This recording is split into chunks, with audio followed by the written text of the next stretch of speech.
ముగురమ్మల మూలపుటమ్మ చాలా పెద్దమ్మ సురారులమ్మ కడుపారడి బుచ్చినయమ్మ తన్నులో నమ్మిన వెల్పుటమ్మల మనంబున ఉండెడియమ్మ దుర్గమాయమ్మ కృపాబ్ధినిచ్చుట మహత్వ కవిత్వ పటుత్వ సంపదలు.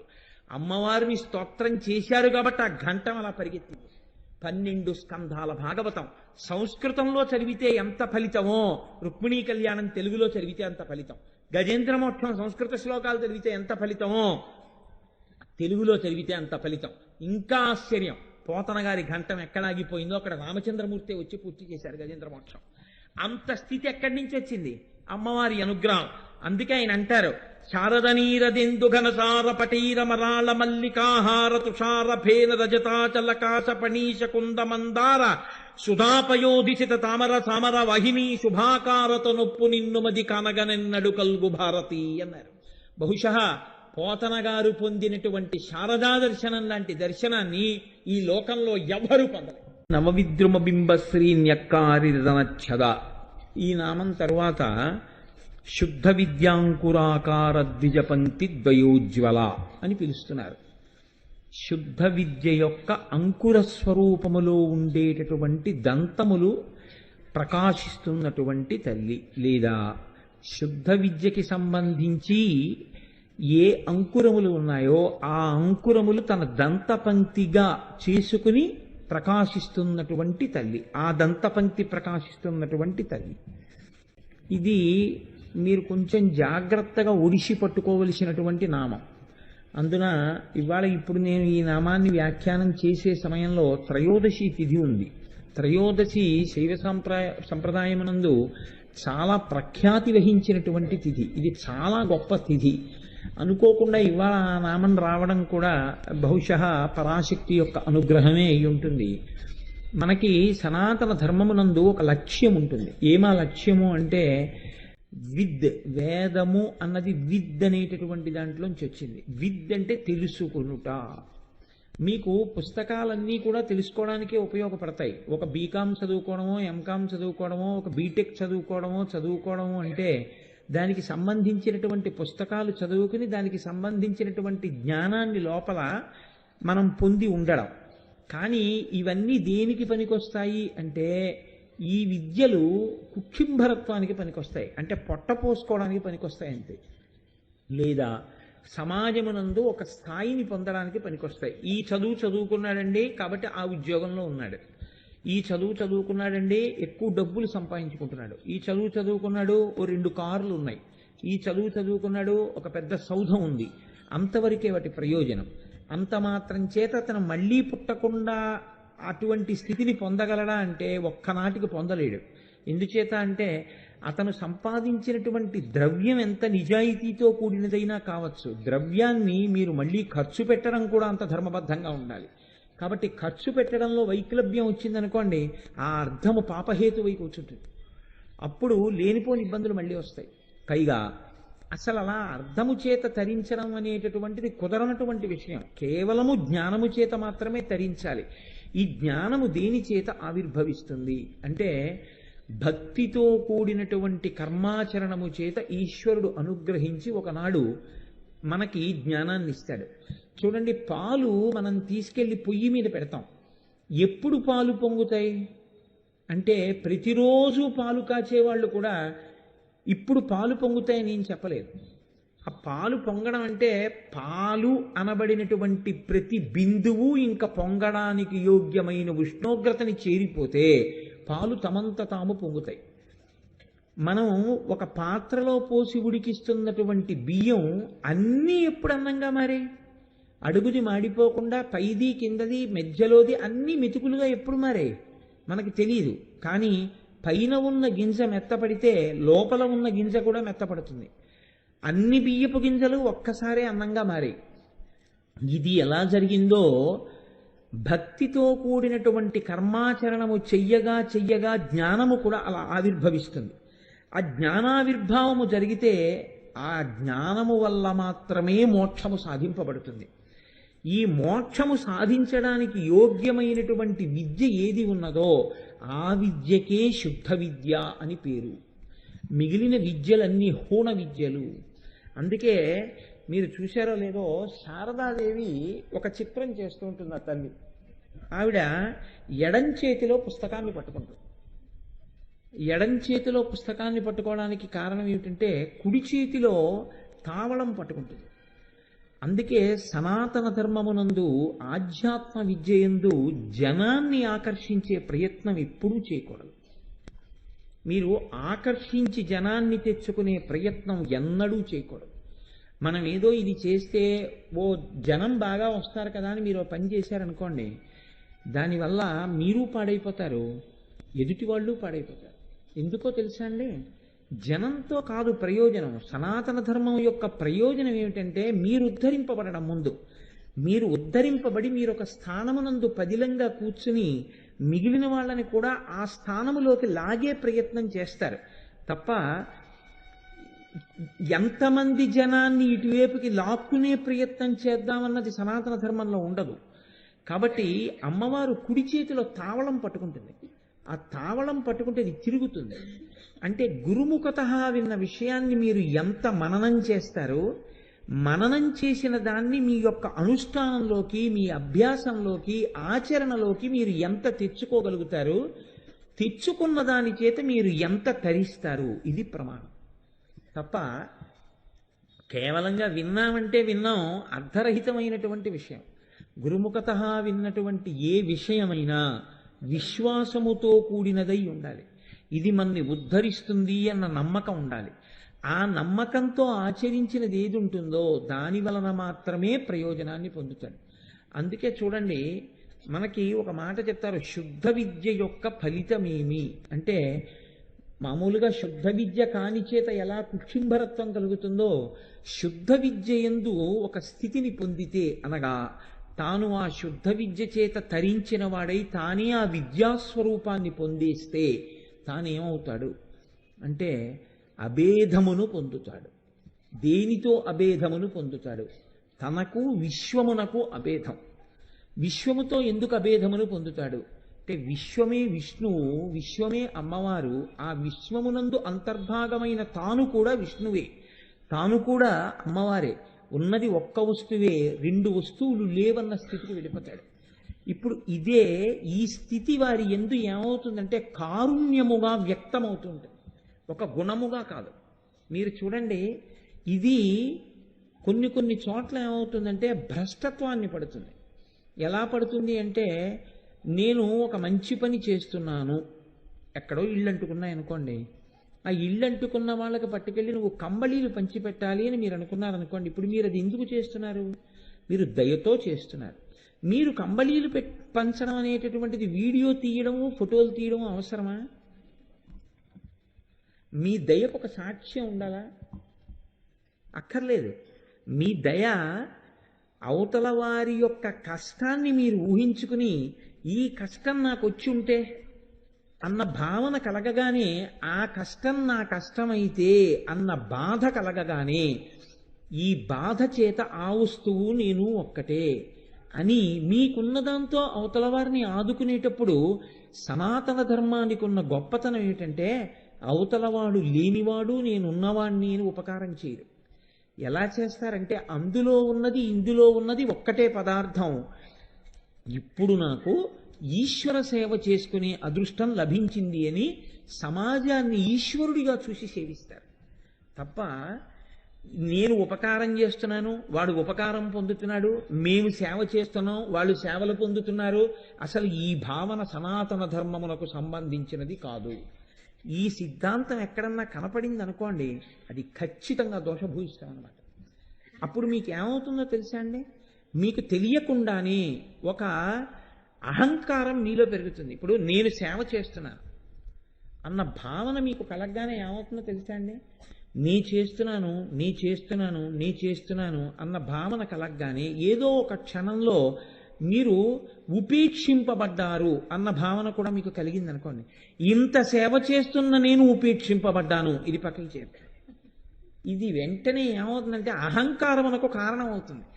నేను ఈశ్వర సేవ చేయుచున్నాను, నేను ఈశ్వరుని చేత ఉపేక్షింపబడినాను అంటే నా సేవ చాలలేదు, నేను ఇంకా పూజ చేయవలసి ఉంటుంది. ఇప్పుడు అహంకార పరిత్యాగానికి కారణం. ఇది చాలా గమ్మత్తుగా ఉంటుంది. మీరు గడ్డం ఎందుకు పెంచుతున్నారు అని అడిగారు అనుకోండి ఎవరో నన్ను, అంటే నేను పెంచట్లేదు అది పెరుగుతోంది అన్నాను అనుకోండి, ఇప్పుడు నేను చెప్పింది సత్యమా అసత్యమా? పరమసత్యం.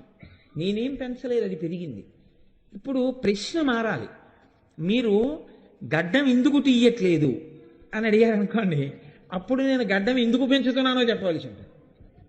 మీరు కొద్దిగా తేలిగ్గా పట్టుకుంటారని చెప్పాను సుమండి ఉదాహరణ. చూసారా, గడ్డం ఎందుకు పెంచుతున్నారు అని అడిగితే నేను ఏది చెప్పినా సత్యమే. ఎందుకని? నేను పెంచట్లేదంటే అది పెరుగుతోంది అన్నాను అనుకోండి, నేను సత్యమే మాట్లాడాను. మీరు గడ్డం ఎందుకు తీయట్లేదు అన్నారనుకోండి, అప్పుడు నేను సత్యం చెప్పడం తప్ప నాకు ఇంకో మార్గం లేదు కదండి. నేను గడ్డం ఎందుకు తీయట్లేదో చెప్పాలి, చెప్పినప్పుడు ఇంకొకటి చెప్పడానికి ఉండదు. నేను ఏ కారణం చేత తీయట్లేదో ఆ కారణమే చెప్పవలసి ఉంటుంది. అలా మీరు సత్యము వైపుకి నిలబడే ప్రయత్నం చేస్తూ మీరు చేసేవి ఏదైనా చెయ్యాలి తప్ప మీరు పొరపాటున కూడా భ్రంశమును పొంది అసత్యం వైపుకు పడిపోకూడదు మీరు చేసే పని వల్ల. అలా పడిపోయేటట్టుగా ఉంది నేను చేసేది అనుకున్నారనుకోండి, వెంటనే మీరు అక్కడి నుంచి ఉపసంహారమును పొంది సరి అయిన మార్గంలోకి మీరు నిలబడిపోవాలి. లేకపోతే ఏమవుతుందంటే మీరు చేసే ప్రయత్నం అంతా వమ్మైపోతుంది. దానివలన మీకు ఉపయోగం ఏముండదు. మీరు చూడండి, చాలామందికి ఉండే లక్షణం ఏమిటంటే ఒక గుర్తింపు అన్న మాట ఒకటి ఉంటుంది. నేను ఇంత చేస్తున్నాను కదా, నాకు ఒక గుర్తింపు. వాడు పైకి ఏమంటాడంటే నాకు ఇవన్నీ ఏం పట్టవండి అంటాడు.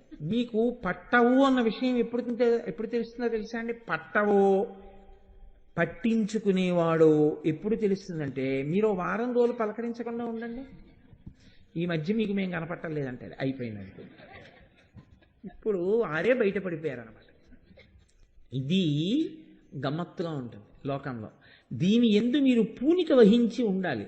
ఇది మీరు బాగా దిద్దుబాటు జీవితంలో అలవాటు చేసుకున్నారనుకోండి, ఒకరి మీద మీరు తీర్పు చెప్పే ముందు అవతల వారిలో ఉన్నటువంటి పరమ మంగళప్రదమైన కోణాన్ని చూడడం మీకు అలవాటైంది అనుకోండి, ఇలా చేసి ఉంటారేమో అని ఆలోచించవచ్చు. లేదు, ఖచ్చితంగా ఆలోచించడానికి అవకాశం లేనప్పుడు మాత్రమే అది పొరపాటని మీరు అంటారు. అలా అన్నారంటే ఇంకా దానికి తిరిగి ఉండదు. అటువంటి ఆలోచన సరళి అలవాటు కావాలి. సరే, నేను ఎందుకు మీకు ఈ విషయాన్ని ప్రస్తావన చేయవలసి వచ్చింది అంటే, తుట్టతుదకు శుద్ధ విద్య యందు ఏమవుతుంది అంటే విశ్వము తాను ఒకటిగా నిలబడిపోతాడు. అప్పుడు కారుణ్యమన్నది ఎందుకు పెళ్ళుబుకుతుంది అంటే ఆయన బాధకి అవతల బాధకి తేడా తెలియక అనుభవిస్తాడు. మీకు నేను ఒక ఉదాహరణ చెప్తాను.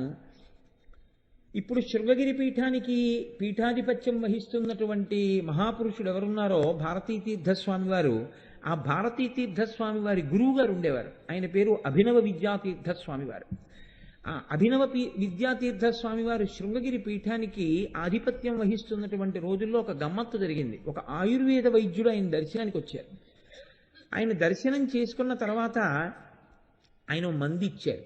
ఏమిటదని అడిగారు. ఆయన అడిగితే ఎప్పుడైనా కాళ్ళు బెణుకు పట్టినా, నిప్పి పెట్టినా, దెబ్బలు తగిలినా, కండరములు పట్టేసినా ఈ మందు రాసుకుంటే వెంటనే గుణం కనపడుతుంది, నొప్పి తగ్గిపోతుంది.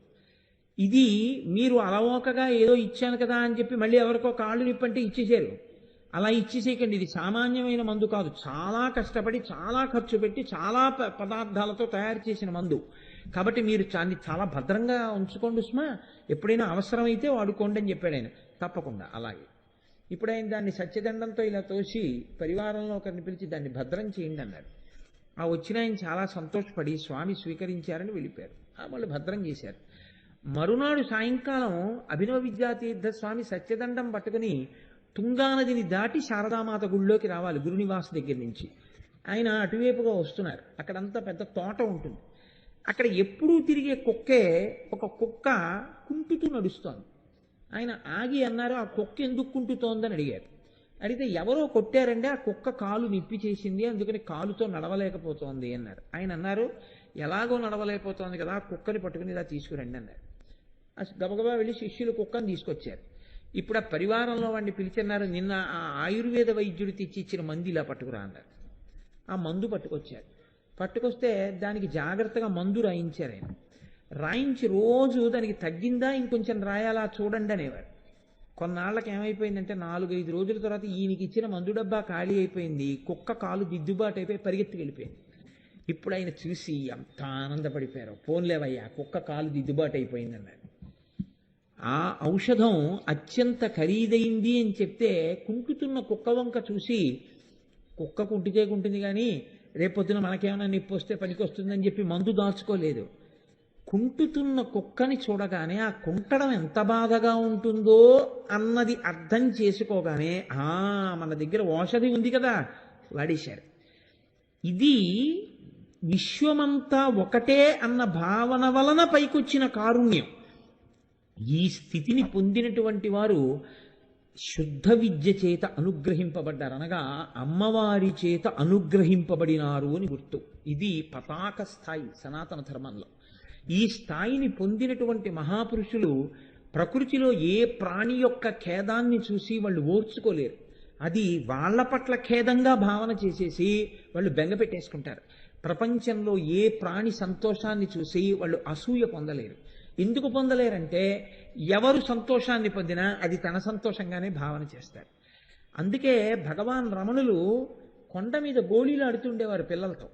అంటే బాల్య చేష్టితములు ఎలా ఉంటాయో అలా ఉంటాయి జ్ఞానుల యొక్క చేష్టితములు. మీకు నేను ఎలాగో కుక్క అన్నాను కాబట్టి మీకు నాకు ఒక విషయం జ్ఞాపకానికి వస్తోంది. భగవాన్ రమణులు శరీరంతో ఉన్న రోజుల్లో ఒక గమ్మత్తు జరిగింది. ఒంటి నిండా పుళ్ళు పట్టి గజ్జితో ఉన్నటువంటి ఒక కుక్క ఒకటి ఉండేది. అసలు ఆ కుక్క అంత దూరంలో ఉంటే ఇక్కడికి కంపు వచ్చేది. అది పడుకుంటే లేవలేదు, లేస్తే పడుకోలేదు, ఆ స్థితిలో ఉంది. అది ఎన్నో మార్లు రమణుల దర్శనం చేసుకోవడానికి ఆ కుక్క లోపలికి వస్తుండేది. వస్తుంటే చిచి చిచి చిచి చీము నెత్తురుతో ఉందని ఆ కుక్కను తరిమేసేవారు. చూసి చూసి చూసి చూసి రమణులు అడిగారు ఒక రోజున, ఎవరు వస్తున్నారు, ఎవరిని తరుగుతున్నారని అడిగారు. ఒక గజ్జి కుక్క అండి, అది మీకోసం వస్తోంది రోజు అని అన్నారు. ఆహా అన్నారు. ఒక రోజున అకస్మాత్తుగా రాత్రి 11 గంటలకి లేచి నేను ఒక్కసారి అలా వెలుపలికి వెళ్ళి రావాలి అన్నారు. సరే, వెనకాతల ఒక వ్యక్తి ఒక కర్ర దీపం పట్టుకుని సాయం వచ్చాడు. సాయం రావడం అంటే ఆయనని రక్షించుకోవడం కోసం. ఆయనకి సాయం ఎందుకు ఉంటుంది, ఆత్మ వస్తువు అయినా. సరే, అతను దూరంగా నించున్నాడు. ఆయన బహిర్భూమికి వెళ్ళినట్టుగా వెళ్ళారు. వెడుతూ ఎవరో నాకుతున్న చప్పుడు వస్తోంది. ఆయన ఇంకా చాలండి, మీకు తృప్తి కలిగిందా, చాలండి ఇంకా తృప్తి కలిగిందా, అయ్యయ్యో అదేమిటి అంత ఆనందం, ఇక చాలు ఇక చాలు అంటున్నారు. ఈ వ్యక్తికి అర్థం కాలేదు, ఎవరితో మాట్లాడుతున్నారు ఈయన బహిర్భూమికి వెళ్ళి అని. కాసేపు అయింది, లేచి వచ్చారు. వచ్చిన తర్వాత మర్నాడు పొద్దున్నే ఈ పరిచారికులు చూస్తే భగవాన్ రమణులు ఎక్కడికి వెళ్ళి కూర్చున్నారో అక్కడ ఈ గజ్జి కుక్క చచ్చిపోయింది. రమణులకు వచ్చి చెప్పారు, నిన్న మీరు కూర్చున్న చోట ఒక కుక్క చచ్చిపోయింది, రాత్రి మీరు ఎవరితో మాట్లాడారని అడిగారు. ఆ కుక్క ఎప్పటి నుంచో నన్ను దర్శనం చెయ్యాలనుకుంటాను, మీరు అవకాశం ఇవ్వలేదు కదా, అది ఇక వెళ్ళిపోయే సమయం ఆసన్నం అయిపోతోందని నేనే వెళ్ళాను. వారు నన్ను ఎంతో ప్రేమతో నాకారు, వారు నా మీద పడ్డారు. వారిని అయ్యయ్యో మీకు ఎందుకంత ప్రేమ, మీ కోరిక తీరిందా, మీరు సంతోషం పొందారా అని నేను నిన్న మాట్లాడింది వారితోటే. వారు తుట్టతుట శ్వాస నావుడిలోనే విడిచిపెట్టారన్నారు. వారు ఇప్పుడు చెప్పండి ఎలా ఉంటుందో. ఇదండి సనాతన ధర్మం అంటే. సనాతన ధర్మం is not a matter of joke. ఆ స్థాయికి వెళ్ళారు వాళ్ళు. ఇది శుద్ధ విద్య. ఎవరు అమ్మవారి అనుగ్రహాన్ని పొందారో వారు ప్రపంచాన్ని తనని ఒకటిగా చూసుకున్నారు. నాకు ఇంకా ఇది ఇలాంటి విషయాల్లోకి వస్తే పుంఖానుపుంఖలంగా ఏవో నా మనస్సులో మిదిలిపోతుంటాయి. ఒకానొకప్పుడు పాతాళలింగం దగ్గర మళ్ళీ ఆ పాతాళలింగ దర్శనానికి ఏర్పాట్లు చేశారు. ఆ దేవాలయాన్ని అంతటినీ కూడా పునర్నిర్మాణం చేసి తమిళనాడు గవర్నర్ గారు దంపతులు కూడా వస్తున్నారు అని అన్నారు. ఎలాగో భగవాన్ రమణుల దర్శనానికి వస్తారని పెద్ద చలువ పందిళ్ళేశారు. మధ్యాహ్నం 2:30 గంటల వేళలో రమణ మహర్షి ఒక్కరే కూర్చుని ఉండేవారు. ఒకరోజు సూర్య నాగమ్మ గారు కొంచెం తొందరగా వచ్చారు. వచ్చి అక్కడ కూర్చుని ఆవిడ క్రోటన్ మొక్క పక్కన కూర్చున్నారు. కూర్చుంటే రమణ మహర్షి చెంప కింద చెయ్యి పెట్టుకుని అలా చూస్తున్నారు. ఆయన దేన్ని చూస్తున్నారు అని ఆవిడ చూశారు. ఒక పెద్ద ఆకుపచ్చ పాము, అది చెట్టు తిరుగుడు పాము, అత్యంత విషపూరితమైనటువంటి పాము. అది తడిగా ఉన్న ఆ క్రోటన్ మొక్కలన్నిటి మీద తిరిగి పందిరెక్కి ఆ పందిరి కర్రల మీద చుట్టుకు పడుకుంది. ఈవిడ భగవాన్ పాము అన్నారు. అవును చూశాను, గత 3 రోజులుగా వారు ఇలాగే వస్తూ ఉంటారు. ప్రతిరోజు 2:30కు వస్తారు వారు. కొంతసేపు ఇక్కడ తిరుగుతారు, తిరిగి వారు వెళ్ళిపోతుంటారు. వారు ఏదో పని మీద వస్తుంటారు, ఇక్కడికి దేనికో వస్తున్నారు అన్నారు. ఆవిడ తెల్లబోయారు. తెల్లబోయి ఈలోగా ఆశ్రమానికి సంబంధించిన ఒక ఆయన వచ్చి, అవునమ్మా, రోజు ఈయన వస్తారు, ఆ పాము వస్తుంది, జన్మలెత్తినా మనకు ఆ మాట రమ్మన్నా రాదండి, అది అనుభవించిన వాడి గుండెల్లోంచే వస్తుంది. గురువు పక్కనుంటే మాత్రం గురువు సంస్కారం వచ్చేస్తుందా? అందుకని ఆయన చూడండి ఏమన్నారంటే, ఈ పాము వస్తోంది, ఈయనేమో రోజు దాన్ని చూస్తూ ఉంటారు. భగవాన్ 10 మంది తిరిగే ప్రదేశం ఈ పాము తిరుగుతోందంటే పోన్లేవయ్యా, వారు ఎందుకు వస్తున్నారో అంటారు అన్నారు. అంటే ఈవిడన్నారు, సూర్యనాగమ్మ గారు, నాకేం భయం వెయ్యట్లేదు భగవాన్, ఎందుకంటే మీరు రోజు చెప్పిన మాటలు నేను వింటున్నాను. కానీ వారు చెప్పిన దాంట్లో కూడా సత్యం ఉంది. అందరూ మీ స్థాయిలో ఉండరుగా. వచ్చిన వాళ్ళు ఎవరైనా కంగారు పడి పాము పాము అంటే ఇబ్బంది కదా, అందుకని ఆ పాముని కొట్టేస్తే బాగుంటుంది అని ఈయన పూర్తి చేశాడు. వెంటనే రమణులు చూసి అన్నారు, అయ్యయ్యో ఎందుకండి అలా మాట్లాడతారు? ఎన్నాళ్ళు చూస్తారండి పైన ఉన్నటువంటి తిత్తిని? తిత్తులు వేరు కావచ్చండి, లోపల పదార్థాన్ని చూడండి. వారిలో ఉన్న పదార్థం మనలో ఉన్న పదార్థం ఒక్కటే కదా. వారు ఏదో పాపం చల్లగా ఉందని వచ్చి వెళ్ళిపోతున్నారు. వారు ఎవరికి అపకారం చేశారు? వారిని ఎందుకు కొడతానంటారని అలా చూశారు. ఆ పాము వంక, పాము ఆయన వంక చూసింది. అది నిజమైన శక్తిపాతం, అది నిజమైనటువంటి అవగాహన. సర్వభూతముల యందున్నవాడు తనలో ఉన్న ఆత్మని అవతల ఉన్న ఆత్మని ఏకీకృతం చేస్తే ఈయన భావం దానికి అర్థం కావడం. మిమ్మల్ని కర్ర పెట్టి కొడితే నేను చూడలేను, కాబట్టి నేను ఇవాళ ఇక్కడికి వచ్చాను కాబట్టి సరిపోయింది. నేను రాకముందు గబుక్కుని ఎవరైనా మీకు అపకారం చేస్తే నేను తట్టుకోలేను, మీరు ఏమనుకోవద్దు, మీరు రాకండి అని ఆయన ఏమన్నారో తెలియదు. వెంటనే ఆ పాము జర జర జర జర జర జర కిందకి దిగి వెనకాతల ఉన్నటువంటి కొండ అరణ్యంలోకి వెళ్ళిపోయింది. ఇంకెప్పుడు ఆ పాము రాలేదు. ఎటువంటి ఏకాత్మ భావన ఎందుంటారో చూసారా? ఆశ్చర్యంగా ఉంటాయండి మహాత్ముల జీవితాలు. శృంగగిరికి పీఠాధిపత్యం వహించినటువంటి చంద్రశేఖర భారతీ స్వామి వారు అమ్మవారు పరీక్ష పెడుతుందేమో, అందుకే అన్నిటికన్నా తక్కువైనటువంటి కుక్క చేతనే వాళ్ళ యొక్క ఉన్నత స్థితి తెలిసిపోతుంటుంది. చంద్రశేఖర భారతీ స్వామి వారు పీఠాధిపత్యం వహించిన రోజుల్లో రోజు కుక్క వచ్చేది ఆయన దగ్గరికి. అది ఏది తినేది కాదు, మాంసం తెచ్చి అక్కడ పెట్టినా సరే అది ముట్టుకునేది కాదు.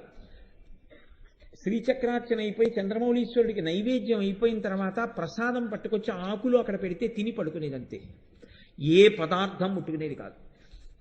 స్వామివారు ఎప్పుడైనా యాత్రకి బయలుదేరి విజయయాత్రకు వెడుతుంటే అది కూడా బయలుదేరిపోయేది.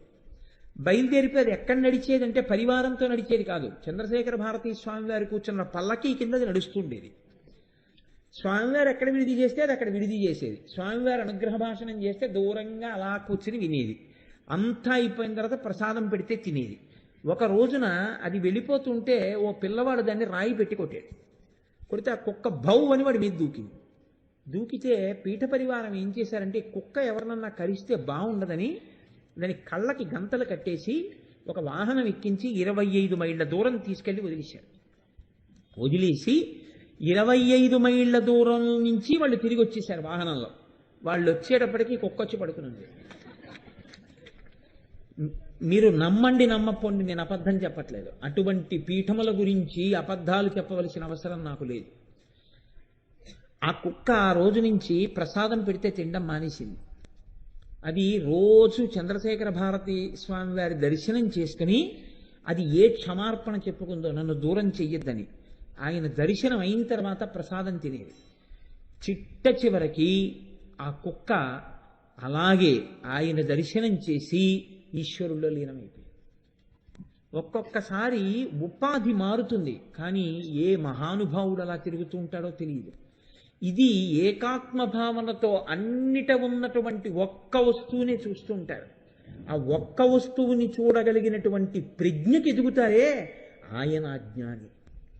ఆ జ్ఞాని మీకు బాహ్యమైనటువంటి అలంకారం చేత దొరకడు, ఆయన లోపల అలా ఉంటాడు, అటువంటి జ్ఞానంతో ఉంటాడు. ఆయనకి ఎదుటివారి ఆనందం తన ఆనందం, ఆ స్థాయికి పెరిగి ఉంటారు. నాకు ఇంకా అదొక ఆనందం, మళ్ళీ ఇంకొకటి చెప్పేస్తే సంతోషంగా ఉంటుంది, ఇంకా అక్కడితో ఆపేస్తాను. భగవాన్ రమణులు విరూపాక్ష గుహలో ఉన్న రోజుల్లో మంచి ఎండాకాలంలో కొండ మీద గడ్డి కోసుకోవడానికి వచ్చేవారు కొంతమంది. చాలా పాపం ఆ గడ్డి కోసుకుని అమ్ముకుంటే తప్ప బిడ్డల్ని పోషించుకోలేనటువంటి స్త్రీలు. వాళ్ళు పచ్చగడ్డి మోపులు కట్టుకున్న తర్వాత ఒకే ఒక్క తీర్థంలో నీళ్లు పడేవి ఆ కాలంలో, ఎండాకాలం వస్తే. అక్కడ వీళ్ళని నీళ్లు తాగనిచ్చేవారు కాదు. అందుకని వాళ్ళు భగవాన్ రమణులు ఏం చేసేవారంటే కుండలతో నీళ్లు పట్టి తీసుకొచ్చి అక్కడ పెట్టేవారు. పెడితే వీళ్ళందరూ గడ్డి కోసుకుని నాలుక దప్పికతో పిడచ కట్టి రమణుల దగ్గరికి వచ్చేవారు. వస్తే ఈయన బయట నిలబడి వాళ్ళకి నీళ్లు తాగండని దోసిట్లో పోస్తుంటే వాళ్ళు అనేవారు, బాబా ఒంగుని గడ్డి కోస్తే వీపు కాలిపోతోంది బాబా, మీ చేత్తో కాసి నీళ్లు పోయండి అనేవారు. అని వాళ్ళు ఒంగుంటే ఈ నరుగు మీద నించుని పిడతతో నడుముల మీద నీళ్లు పోసి ఏడిచేవారు. ఒకప్పుడు సూర్య నాగమ్మ గారు అడిగారు, ఇది నిజమేనా అని. అడిగితే ఆయన అన్నారు, అవును, నిర్వాణాయ తరుచ్ఛాయ తప్తస్య విశేషత. అంత ఎండలో గడ్డి కోసుకుంటే తప్ప కడుపు గడవనటువంటి ఆ తల్లులు మధ్యాహ్నం వరకు నోరిండిపోతున్నా గడ్డి కోసి వచ్చి మా నడ్డి మీద నీళ్లు పోయండి బాబాయ్ అన్నప్పుడు ఒంగుంటే నేను వాళ్ళ మీద నీళ్లు పోస్తుంటే ఆ వీపు మీద చల్లని నీళ్లు పడినప్పుడు వాళ్ళు పొందిన ఆనందానికి నా కళ్ళు చెమర్చాయని. మహానుభావుడు ఇన్ని బియ్యం ఇంత గంజి వార్చి అందులో ఉప్పేసి అట్టెపెట్టి వచ్చినటువంటి ఈ పల్లెటూరి వాళ్ళందరికీ ఆ గంజి పోసేవారు. ఉడతలు అలాంటివి పప్పులవి తింటే తప్ప ఆయన ప్రసాదం తినేవారు కాదు. ఎంతటి స్థాయి అంటే భగవాన్ రమణులంటే రమణాశ్రమానికి మళ్ళీ కొత్త హాల్ అవి కట్టి ఉత్సవం జరిగింది. పీఠం మేనేజర్ గారు మైక్లో ఓ మాట చెప్పాడు, సన్యాసులందరికీ రెండో పంక్తిలో భోజనం పెడతాం కాబట్టి సన్యాసులందరూ గేటు దగ్గర ఉండండి, ప్రస్తుతం ఇక్కడికి వచ్చినటువంటి అతిథులు హైకోర్టు జడ్జెస్ వాళ్ళు పెద్దవాళ్ళు ఉన్నారు, వాళ్ళకి మొదటి పంక్తిలో భోజనం అన్నాడు. అని అందరికీ భోజనం వడ్డించి అయ్యో రమణులేరి అని వెతుకుతున్నారు. రమణులు గేటు బయట నించున్నారు. ఆయన బయటికి వచ్చి అయ్యో అదేమిటండి ఇక్కడి నించున్నారు, మీ గురించి అందరూ ఆగారన్నారు. నేను సన్యాసినేగా, నాకేముంది, గేటు బయట నిలబడమన్నారుగా, అందుకని ఇక్కడ నిలబడ్డానన్నారు. ఇప్పుడు వాళ్ళు ముందు వాళ్ళకి పెట్టారు.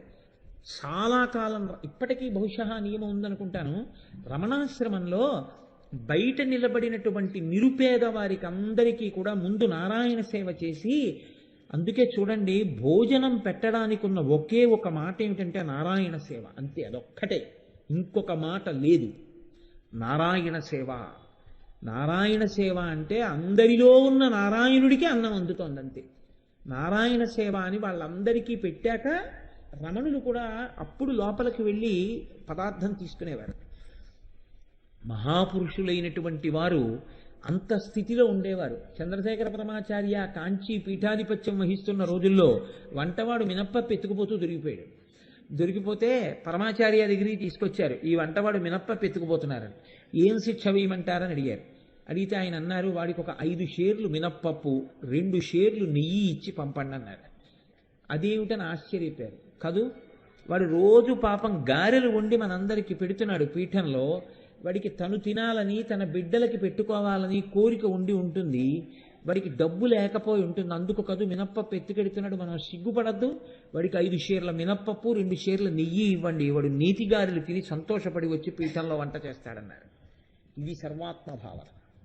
అందరి దృష్టి ఒకలా ఉంటుంది, జ్ఞాని దృష్టి ఒకలా ఉంటుంది. అది మీరు అలవాటు చేసుకుందామంటే వచ్చేది కాదు. నేను భగవాన్ రమణుల్ని ఇమిటేట్ చేస్తాను, నేను చంద్రశేఖర పరమాచార్య స్వామి వారిని అనుకరిస్తాను, రామకృష్ణ పరమహంసని అనుకరిస్తాను అంటే మీకు ఒక్కనాటికి రాదు. రామకృష్ణ పరమహంసని పల్లకీల్లో తీసుకెళ్తున్నారు శిష్యులు కలకత్తాలో. తీసుకెడుతుంటే ఆ దక్షిణేశ్వరం వీధుల్లో వెడుతున్నారు అసుర సంధ్య వేళలో, తెరలు కట్టున్నాయి, లోపల పాట పాడుకుంటున్నారు. ఆయన ఎందుకో తెర తీసి చూశారు, అసుర సంధ్య వేళ అవుతోంది, వేశ్యలు వీధుల్లో నిలబడి విటుల కోసం నిలబడ్డారు. నిలబడి వాళ్ళు విటుల్ని ఆకర్షించడానికి ప్రయత్నిస్తున్నారు. రామకృష్ణ పరమహంస పల్లకీలోంచి దూకి ఆ వేశ్యవాడ వైపు పరిగెత్తి ఆ కనపడ్డ వేశ్యలందరి పాదాలకి నమస్కారాలు మొదలెట్టారు. శిష్యులు బలవంతంగా పల్లకి ఎక్కించి తీసుకెళ్లిపోయి మఠంలో దింపి లోపల కూర్చోబెట్టి, ఏమన్నా మర్యాదగా ఉందా, మేము మీ పల్లకి మొయ్యడం, మీరేమో వేశ్యవాడకు పరిగెత్తి వాళ్ళ కాళ్ళ మీద పడ్డామన్నారు. అంటే ఆయన అన్నారు, వాళ్ళు వేశ్యలా, నాకు అలా తెరెత్తి చూడగానే నాకు జగదంబ కనపడి, అబ్బా ఎన్ని పాదాలో నా తల్లి పాదాలని నమస్కరించాను అన్నారు. యద్భావం తద్భవతి. ఎక్కడ ఎవడు ఎలా తరిస్తాడో, ఏ దృష్టికోణంతో చూస్తాడో మనకి తెలియదు. ఆ ఏకాత్మ భావన ఎక్కడ భేదమన్నది తెలియనటువంటి స్థితికి చేరుకుంటాడో, ఎక్కడ అటువంటి సమున్నతమైన స్థాయిలో నిలబడతాడో, ఆ స్థాయి చేరితే దాన్ని శుద్ధ విద్య అంటారు. అటువంటి శుద్ధ విద్యని చేరడానికి అంకురములు ఏవి ఉంటాయో ఆ అంకురములు ద్విజపంక్తి ద్వయోజ్వల, తన పళ్ళ వరసలుగా కలిగి ఉన్నది. పళ్ళు 2 వరసలుగా ఉంటాయి. కింద ఒక వరస ఉంటుంది, పైన ఒక వరస ఉంటుంది. అందులో మీరు చూడండి, షోడశీ విద్య అని ఒక విద్య, శ్రీ విద్యకి సంబంధించి అమ్మవారికి సంబంధించినటువంటి బీజాక్షరాలు. అవి 16. అవే పరా, పశ్యంతి, మధ్యమ, వైఖరి అని పైకి ఉచ్చరింపబడేటటువంటి స్వరూపంలో అవి ఒక గింజ పాతితే మొట్టమొదట మొక్క వచ్చేటప్పుడు ఇలా 2 దళముల కింద విచ్చుకుంటుంది. అలా ఈ షోడశీ విద్య పైకి ఉచ్చరింపబడేటప్పుడు విచ్చుకుని పైకి వైఖరిగా వినపడే సమయంలో ఉన్నటువంటి స్వరూపం 2గా మారితే 16 రెళ్ళు 32 అవే అమ్మవారి యొక్క దంతపంక్తిగా ఉంటాయి. 2 ద్విజపంక్తి ద్వయోజ్వల అండంలో ఉన్నటువంటి రహస్యం ఏమిటంటే, ద్విజులు అన్న మాటకి అనేకమైన అర్థాలు ఉన్నాయి. ద్విజులు అంటే బ్రాహ్మణులు, ద్విజులు అంటే 2 సార్లు పుట్టిన వాళ్ళు. 2 సార్లు పుట్టినవి లోకంలో కొన్ని ఉంటాయి, అవి నిజంగా 2 మాటలు పుడతాయి. పక్షి 2 మాటలు పుడుతుంది, ఎందుకంటే ఒకసారి గుడ్డు పుడుతుంది, గుడ్డు పొదిగాక పక్షి పుడుతుంది. అందులో 2 మాటలు పుట్టేది పక్షి, 2 మాటలు పుట్టేవాడు బ్రాహ్మణుడు. ఎందుచేతనంటే ఒకసారి తల్లి కడుపులోంచి పుడతాడు, 2వ మాట ఉపనయనం చేసి గాయత్రీ మంత్రోపదేశం చేసిన తరువాత అతనికి ద్విజ సంస్కారం ఏర్పడింది అంటారు. యజ్ఞోపవీతం మెళ్ళో వేసుకుని సంధ్యావందనం ఒక్కపూట కూడా చెయ్యనటువంటి వాళ్ళకి ఇది వర్తిస్తుందని నేను అనుకోవట్లేదు నా అల్పజ్ఞానంతో. సంధ్యావందనం చేసి గాయత్రిని నమ్మి ఆ గాయత్రీ మంత్రం చేసుకుని ఆ సంధ్యావందనం మీద నమ్మకం ఉండి యజ్ఞోపవీతాన్ని రక్షించుకుంటేనే. ఎందుకంటే లోకంలో ఒక మాట ఉంది, జాతీయ పతాకం చిరిగిపోయిందనుకోండి, దాన్ని ఎగరవేసిన వాడిని ఖైదులో పెడతారు. నీ యొక్క బ్రాహ్మణ్యానికి, నీ యొక్క గాయత్రికి చిహ్నమైన యజ్ఞోపవీతం మలినమై జీర్ణమైంది నీ ఒంటి మీద ఉంటే ఉత్తర క్షణంలో నీవు గాయత్రి చేత అనుగ్రహాన్ని కోల్పోయిన వాడివై ఉన్నావు. జీర్ణయజ్ఞోపవీతంలా జిడ్డు ముఖం అంటారు. నేను జీర్ణయజ్ఞోపవీతంతో ఉండకూడదు, ఉత్తర క్షణంలో యజ్ఞోపవీతాన్ని మార్చుకోవాల్సి ఉంటుంది. ఒకవేళ రోజు కుదరకపోతే కొత్త యజ్ఞోపవీతం వేసేసుకోవాలి తప్ప, మంచి రోజున మళ్ళీ పాత యజ్ఞోపవీతం వదలాలి తప్ప యజ్ఞోపవీతం మాత్రం శిథిలం కాకూడదు. కనుక చూడండి, ద్విజులైనటువంటి వారు అంటే ఎవరు వేద విద్యను, వేదము చేత ప్రతిపాదింపబడినటువంటి సనాతన ధర్మము యొక్క రహస్యమును, భక్తి జ్ఞానములను లోకమునకు వ్యాప్తి చేస్తారో, ఎవరు తాము అధ్యయనము చేసి తెలుసుకుని లోకమంతటికి ఇది అందించాలనేటటువంటి తాపత్రయంతో ఉంటారో వారే అమ్మవారి యొక్క దంతములు. అందుకని వారు ద్విజులై ఉన్నారు, వారు అమ్మవారి యొక్క దంతములై ఉన్నారు. కాదు, పక్షి అంటే పక్షి 2 రెక్కలతో ఎగురుతుంది, ఒక్క రెక్కతో ఎగరదు. మీరు చూడండి, పక్షి ఎప్పుడైనా ఎగిరితే ఒక గదిలో ఎగురుదాం, మఠంలో ఎగురుదామని ప్రయత్నం చేయదు. పక్షి ఎప్పుడు ఎగిరినా ఆకాశంలో ఎగురుతుంది, 2 రెక్కలతో ఎగురుతుంది. 2 రెక్కలతో ఎగరడమే భక్తి కర్మ. ఈ 2 రెక్కలతోటి ఎక్కడ ఎగురుతుంది? ఆకాశంలో ఎగురుతుంది. ఆ అంటే అంతటా, కాష్ అంటే ప్రకాశించడం. భక్తి కలిగి ఉంటాడు, అనుష్ఠానము తెలుస్తూ ఉంటుంది. ఆ భక్తి అనుష్ఠాన రూపంగా ఉంటుంది తప్ప, భక్తి ఉందండి అవన్నీ ఎందుకండి అంటే కుదరదు. నా కొడుకు మీద నాకు బాగా ప్రేమ ఉంటే పండక్కి వాడికి చొక్కా కుట్టించకుండా నేను ఉండలేను. అపారమైన భక్తి ఉన్నవాడు పరమేశ్వరుడి యొక్క పూజ చెయ్యకుండా ఉండలేడు. కాబట్టి పూజ చేస్తేనే భక్తి ఏమిటండి అంటే అది వితండవాదన, అది భక్తి కాదు. శంకరాచార్యులు వారు ఇలాంటి వాటిని తృణీకరించారు. దుస్తర్కాస్తు విరమ్యతాం, పిచ్చి పిచ్చి మాటలు మాట్లాడకని చెప్పారంతే. అంటే నీకు భక్తి ఉన్నది నిజమైతే కర్మాచరణముగా ప్రకటనము కావలసిందే. కాబట్టి భక్తి కర్మ 2 రెక్కలై వారు విహరిస్తూ ఉంటారు. ఎప్పుడు బ్రహ్మముతో అనుసంధానం అవుతూ ఉంటారు, ఈశ్వరుడితోటి. ఈ బ్రహ్మముతో అనుసంధానమవుతూ నిరంతరము ఆకాశమునందు ఎగిరేటటువంటి పక్షి ఎటువంటిదో అమ్మవారి అనుగ్రహాన్ని పొందినటువంటి వారి జీవితములు కూడా అలా ఉంటాయి. కాబట్టి వారు ద్విజపంక్తి ద్వయోజ్వల, వారు అమ్మవారి యొక్క దంతపంక్తి అయి ప్రకాశించుచున్నారు. అలాగే దీక్షితులైన వారు ఉంటారు. ఆ దీక్షాస్వీకారములు చేసి దీక్షితులైన వారు ఎవరున్నారో వారు సాక్షాత్ అమ్మవారి యొక్క దంతములై ప్రకాశిస్తుంటారు. ఎందుచేత అంటే దీక్ష చేత కూడా రెండవ జన్మ ఉంటుంది. అమ్మ కడుపులోంచి పుట్టడం ఒక జన్మ అయితే, ఒక దీక్షని స్వీకరించడం రెండో జన్మ. ఒక్కొక్కసారి అది మూడో జన్మ కూడా అయిపోతుంది. ఎందుకంటే అమ్మ కడుపులోంచి వచ్చింది గాయత్రీ మంత్రం, 3 దీక్షా స్వీకారం, 3 జన్మలు అయిపోతాయి. కాబట్టి ఇప్పుడు 3 జన్మలు అయిపోయాయని లెక్క ఉండదు. అప్పుడు అది 2 కిందకి పరిణమిస్తుంది. పరిణమించి వాడు అమ్మవారి యొక్క దంతపంక్తిలో ఒకడుగా మారుతాడు. ఆ దంతములలో ఒకడై ఆ దంతములు లోకము యొక్క ఉపకారము చెయ్యడానికి ఎలా ప్రకాశిస్తాయో అలా ఈ దంతములు కూడా లోకమును ఉద్ధరించడం కోసమని ప్రకాశించేటటువంటి స్వరూపంతో ఆయన లోకమునందు తిరుగుతూ ఉంటాడు. కాబట్టి అటువంటి దీక్షితులు కూడా అమ్మవారి దంతపంక్తి యందు చేరి ఉన్నారు. ఇలా అనుష్ఠించి అనుష్ఠించి అనుష్ఠించి భక్తి మార్గంలో నడిచి చిట్ట చివరికి ద్వంద్వములను దాటిపోయిన వారెవరున్నారో వారందరూ చిట్ట చివరికి అమ్మవారి దంతములే అయ్యున్నారు. అందరూ సాహిత్యవేత్తలు కానక్కర్లేదు, అందరూ సంగీత శాస్త్రజ్ఞులు కావక్కర్లేదు, అందరూ ఉపన్యాసాలు చెప్పిన వాళ్ళు కానక్కర్లేదు. కానీ ఒక్కొక్కరు ఏం చేస్తున్నారు ఎవ్వరికీ తెలియదు. మీకు నేను ఒక ఉదాహరణ చెప్తాను. నేను మా గురువు గారి దగ్గరికి వెడితే మా గురువు గారు దాని గురించే ప్రస్తావన చేస్తున్నారు. గణపతి ముని లాంటి మహాపురుషుడు, అంత విద్వత్తున్నవాడు మీకు ఎక్కడా కనపడడు. అంతటి విద్వత్తున్నటువంటి వారు కావ్యకంఠ గణపతి ముని. ఇంత విద్వత్తున్నటువంటి గణపతి ముని భగవాన్ రమణుల దగ్గరికి వెళ్ళేటప్పటికీ అసలు ఆత్మదర్శనం అంటే ఏమిటో వారి దగ్గర విన్నారు. విద్వత్తు ఉన్నటువంటి వారు కావ్యకంఠ గణపతి ముని, ఆత్మదర్శనం అయినటువంటి వారు భగవాన్ రమణులు. రమణుల్ని గురువుగా స్వీకరించి కావ్యకంఠ గణపతి ముని ఈ అనుష్ఠానమునందు ఆత్మదర్శనమునందు కొంత దూరం వెళ్ళగలిగారు. కనుక చూడండి, ఇప్పుడు భగవాన్ రమణులు ఏం చేశారు, ఏం చదువుకున్నారు అని మీరు అడిగారు అనుకోండి, యథార్థంగా ఏం చెప్పవలసి ఉంటుందంటే ఆయన చదువుకున్నది ఏం లేదు. ఇది గమ్మత్తు. మీరు ఎందువల్ల కలెక్టర్ అయ్యారో అన్నారు అనుకోండి, నేను ఇది చదువుకున్నాను మీరు చెప్పగలరు. నువ్వు ఈశ్వరుణ్ణి పొందడానికి ఏది హేతువు అని అడిగారు అనుకోండి, దానికి సిలబస్ ఏమి ఉండదు. అది గమ్మత్తుగా ఉంటుంది. ఎందుకనంటే అది అమ్మవారి యొక్క పళ్ళు కావడం. అంటే ద్విజ అంటే పళ్ళు కూడా 2 మాటలు వస్తాయి, ఓసారి వచ్చి ఊడిపోయి మళ్ళీ వస్తాయి. ఎవడు పుట్టిన తరువాత అకస్మాత్తుగా ఈశ్వరుడు యందు అటువంటి ఈశ్వరానుగ్రహం కలిగి భగవంతుడి వైపుకి ఏ క్షణంలో ఎవడు ఎలా తిరిగిపోతాడు అన్నది మీరు ఊహించలేరు. ఆయన అరుణాచలం అన్న పేరు వినేంత వరకు మంచి బలమైన శరీరం ఉన్న వ్యక్తి. ఒకానొక నాడు ఒక వ్యక్తి అరుణాచలం నుంచి వస్తూ నేను అరుణాచలం నుంచి వస్తున్నాను అన్నాడు. ఎవ్వరూ ఇంట్లో లేనప్పుడు మరణాన్ని పొందుతున్న అనుభూతి ఒకటి ఆయనకి కలిగింది, అంతే. ఆ తర్వాత ఇంకెప్పుడూ ఆయన అరుణాచలం నుంచి తిరిగి వెనక్కి రాలేదు.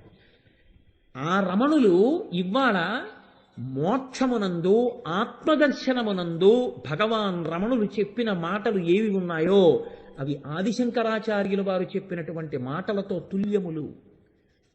ఏం చదువుకున్నారు రమణ మహర్షి అని మీరు నన్ను అడిగారు అనుకోండి, అప్పుడు నేనేం చెప్పవలసి ఉంటుందంటే 8వ క్లాస్ చదువుకున్నారు అని చెప్పవలసి ఉంటుంది. 8వ క్లాస్ చదువుకున్న ఆయనకి ఉపనిషత్తులు ఎలా వచ్చాయి, వేదాలు ఎలా వచ్చాయి అని అడిగారు అనుకోండి, ఆ ప్రశ్నకు అర్థం ఉండదు.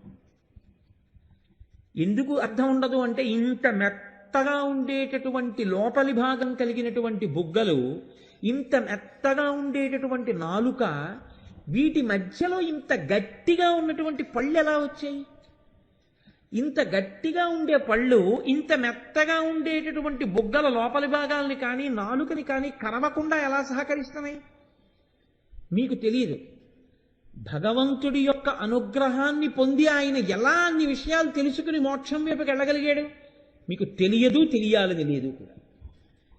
లౌకిక విద్యల్లో ఈయన ఇది చదువుకున్నాడు, ఇది చేశాడు.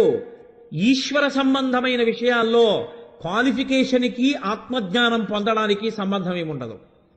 నువ్వు ఇది చదువుకున్నావు, నీకు ఇది ఎలా వచ్చింది? అదొక చచ్చు ప్రశ్న, ఆ ప్రశ్న వేయకూడదు. ఈశ్వరానుగ్రహమే హేతువు. ఈశ్వరానుగ్రహం కలిగిందా ఆయనకి భాషిస్తుంది. ఈశ్వరానుగ్రహం లేదా, నువ్వెంత చదువుకున్నా ఆ చదువు కూడా అహంకారానికే పనికొస్తుంది. కాబట్టి చూడండి, ఇప్పుడు ఈ స్థితిని పొందిన వారెవరున్నారో వారందరూ అమ్మవారి యొక్క దంతపంక్తి అయి ఉన్నారు, ద్విజులై ఉన్నారు. రెండో మాట పుట్టినవారు వాళ్ళందరూ. ఒక మాట పుట్టి అకస్మాత్తుగా వారి ధోరణి ఈశ్వరుడి వైపుకి తిరిగిపోయి అటువంటి స్థితిని పొందారు. స్వాతంత్రోద్యమ సంగ్రామంలో తిరిగి ఐసీఎస్కి ఆ రోజుల్లో సెలెక్ట్ అయ్యి కొద్దిగా చిన్న తేడాతో ఐసీఎస్ని వదిలేసుకున్నటువంటి మహానుభావుడు అరవిందో అంతటి యోగి పుంగవుడు అయ్యాడని ఎవరనుకున్నారు? ఇంత సంస్కృత భాషా ప్రావీణ్యం ఉన్నటువంటి ఆ కావ్యకంఠ గణపతి ముని చిట్ట చివరికి ఖర్గపూర్లో తన పక్కనే ఉన్న సేవకుడు తనకి ఏ ఉపచారం చేయకపోతున్నా సరే హాయిగా ఆత్మదర్శనాన్ని అభిలషించిన వారి ఈ శరీరాన్ని ఎలా విడిచిపెట్టగలిగారు? భగవాన్ రమణులు చిట్ట చివరి ఆక్సిజన్ సిలిండర్ పట్టుకొస్తుంటే వద్దు అని చెయ్యి ఊపి, అమ్మయ్యా చిన్ని గుడారములో ఉన్న పెద్ద ఏనుగు ఆత్మగా నిలబడే అవకాశం వచ్చింది, ఈ శరీరాన్ని వదిలేస్తున్నానని సంతోషంగా ఎలా వదలగలిగారు? ఇవి ఏ కారణం చేత అటువైపు తిరిగాయో ఆ తిరిగినటువంటి క్షణం రెండో మాట జన్మ వచ్చినట్టు. అవి రెండో మాట పుట్టి స్థిరంగా నిలబడిన పళ్ళ లాంటివి. అవి అమ్మవారి పళ్ళు. లోకంలో పళ్ళు చాలా ఉండొచ్చు. ఎక్కడైనా మన ఇంట్లో ఏ శ్మశానంలోంచో ఏ కేకో ఎత్తుకొచ్చి ఓ 4 పళ్ళ వరుస ఉన్నటువంటి పళ్ళు తీసుకొచ్చి పడేసింది అనుకోండి, అయ్యో బాబోయ్ ఇంట్లో పళ్ళు పడ్డాయేమిటి అని చెప్పి వెంటనే మనం ఓ కర్రతోటో దేనితోటో బయటికి తోసేస్తాం.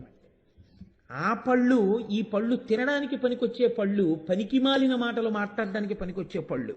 ఆ పళ్ళు అటువంటి పళ్ళు కావు. అమ్మవారి యొక్క దంతములంటే ద్విజపంక్తి, లోకోద్ధరణ చేసేటటువంటి మహాపురుషులు ఏ జన్మ చిట్ట చివరి జన్మగా ఈ లోకంలో ప్రకాశించారో, ఏది అది చిట్ట చివరి జన్మయ్యి భగవత్తత్వాన్ని లోకమునకు అందచేశారో, ఆ జన్మలో వారు కొన్ని కోట్ల మందిని భగవంతుడి వైపుకి తిప్పగలిగారో, ఆ జన్మలే అమ్మవారి యొక్క దంతముల పంక్తిగా నిలబడి ఉన్నవారు.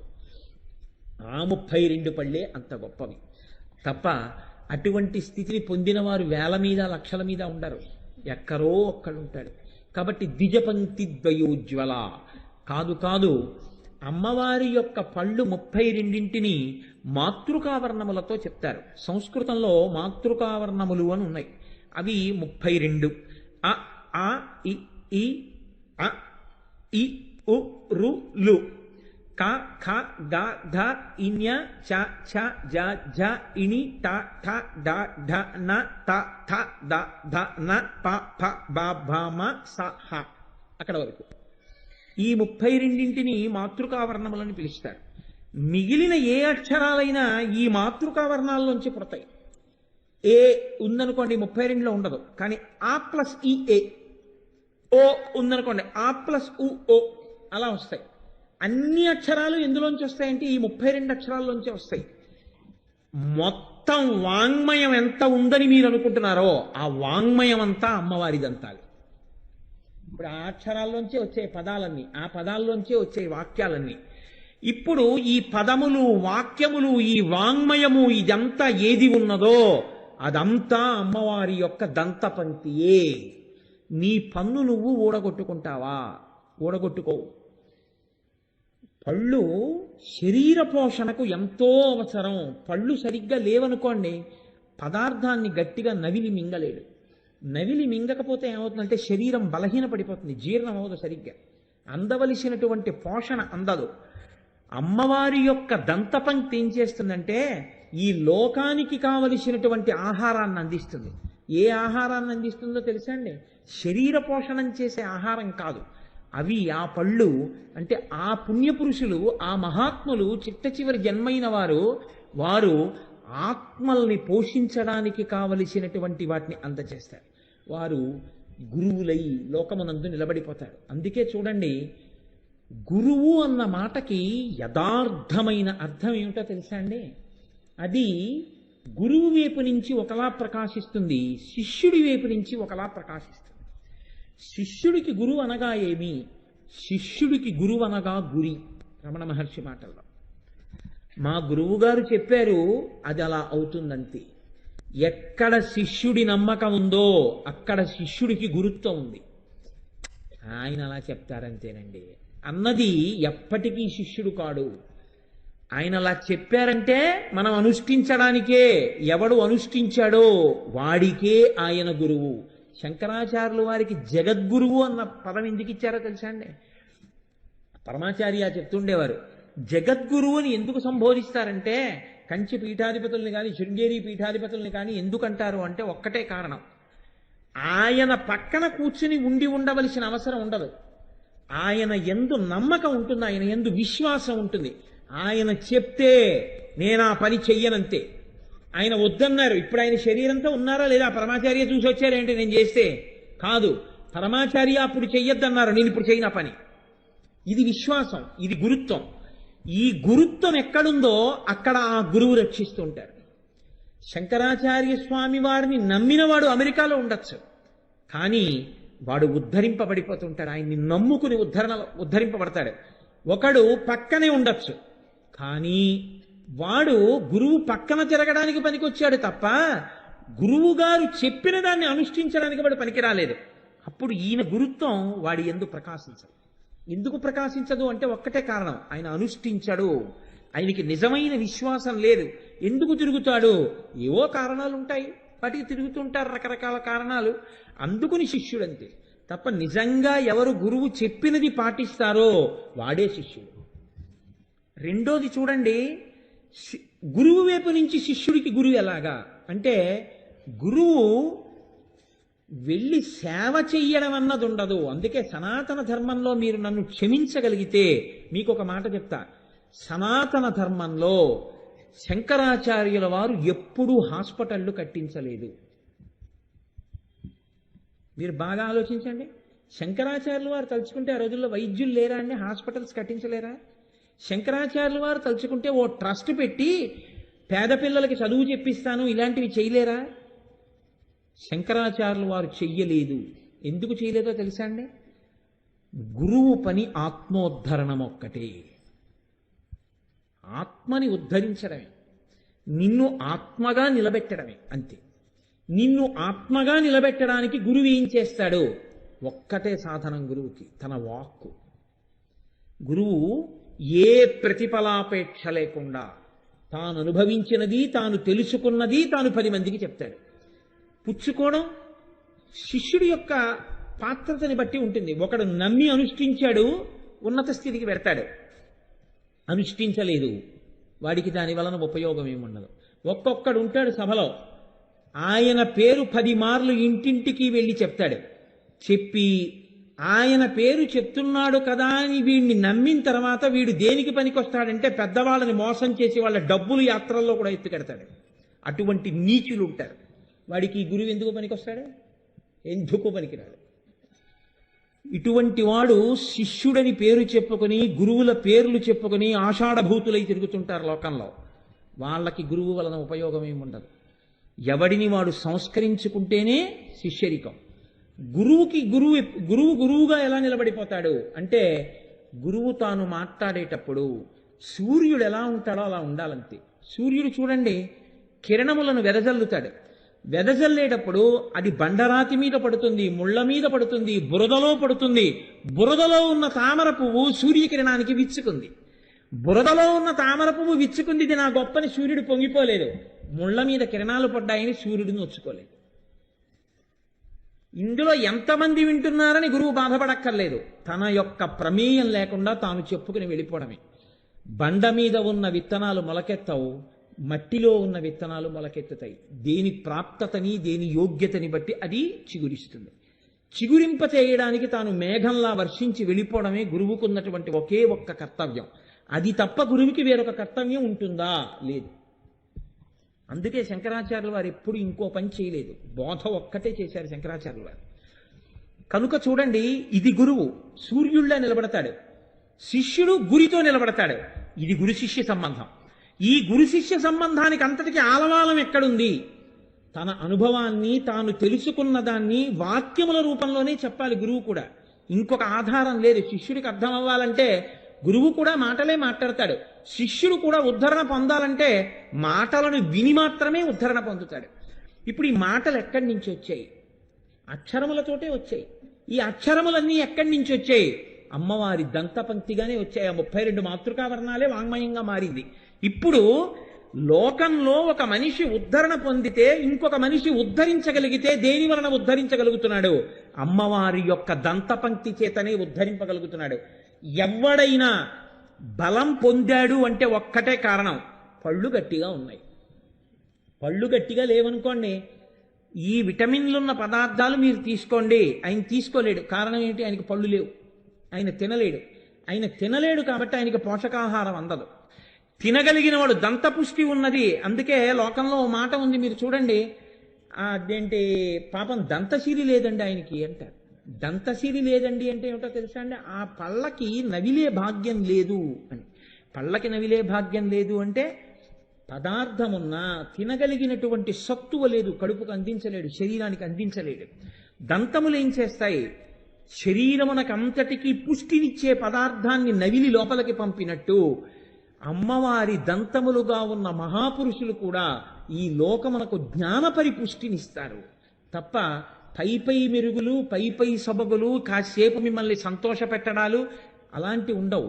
అటువంటి ఆకర్షణలకి తావుండదు ఆత్మవిద్యలో. అటువంటి ఆకర్షణలకి తావుండదు శిష్యుణ్ణి ఉద్ధరించడంలో.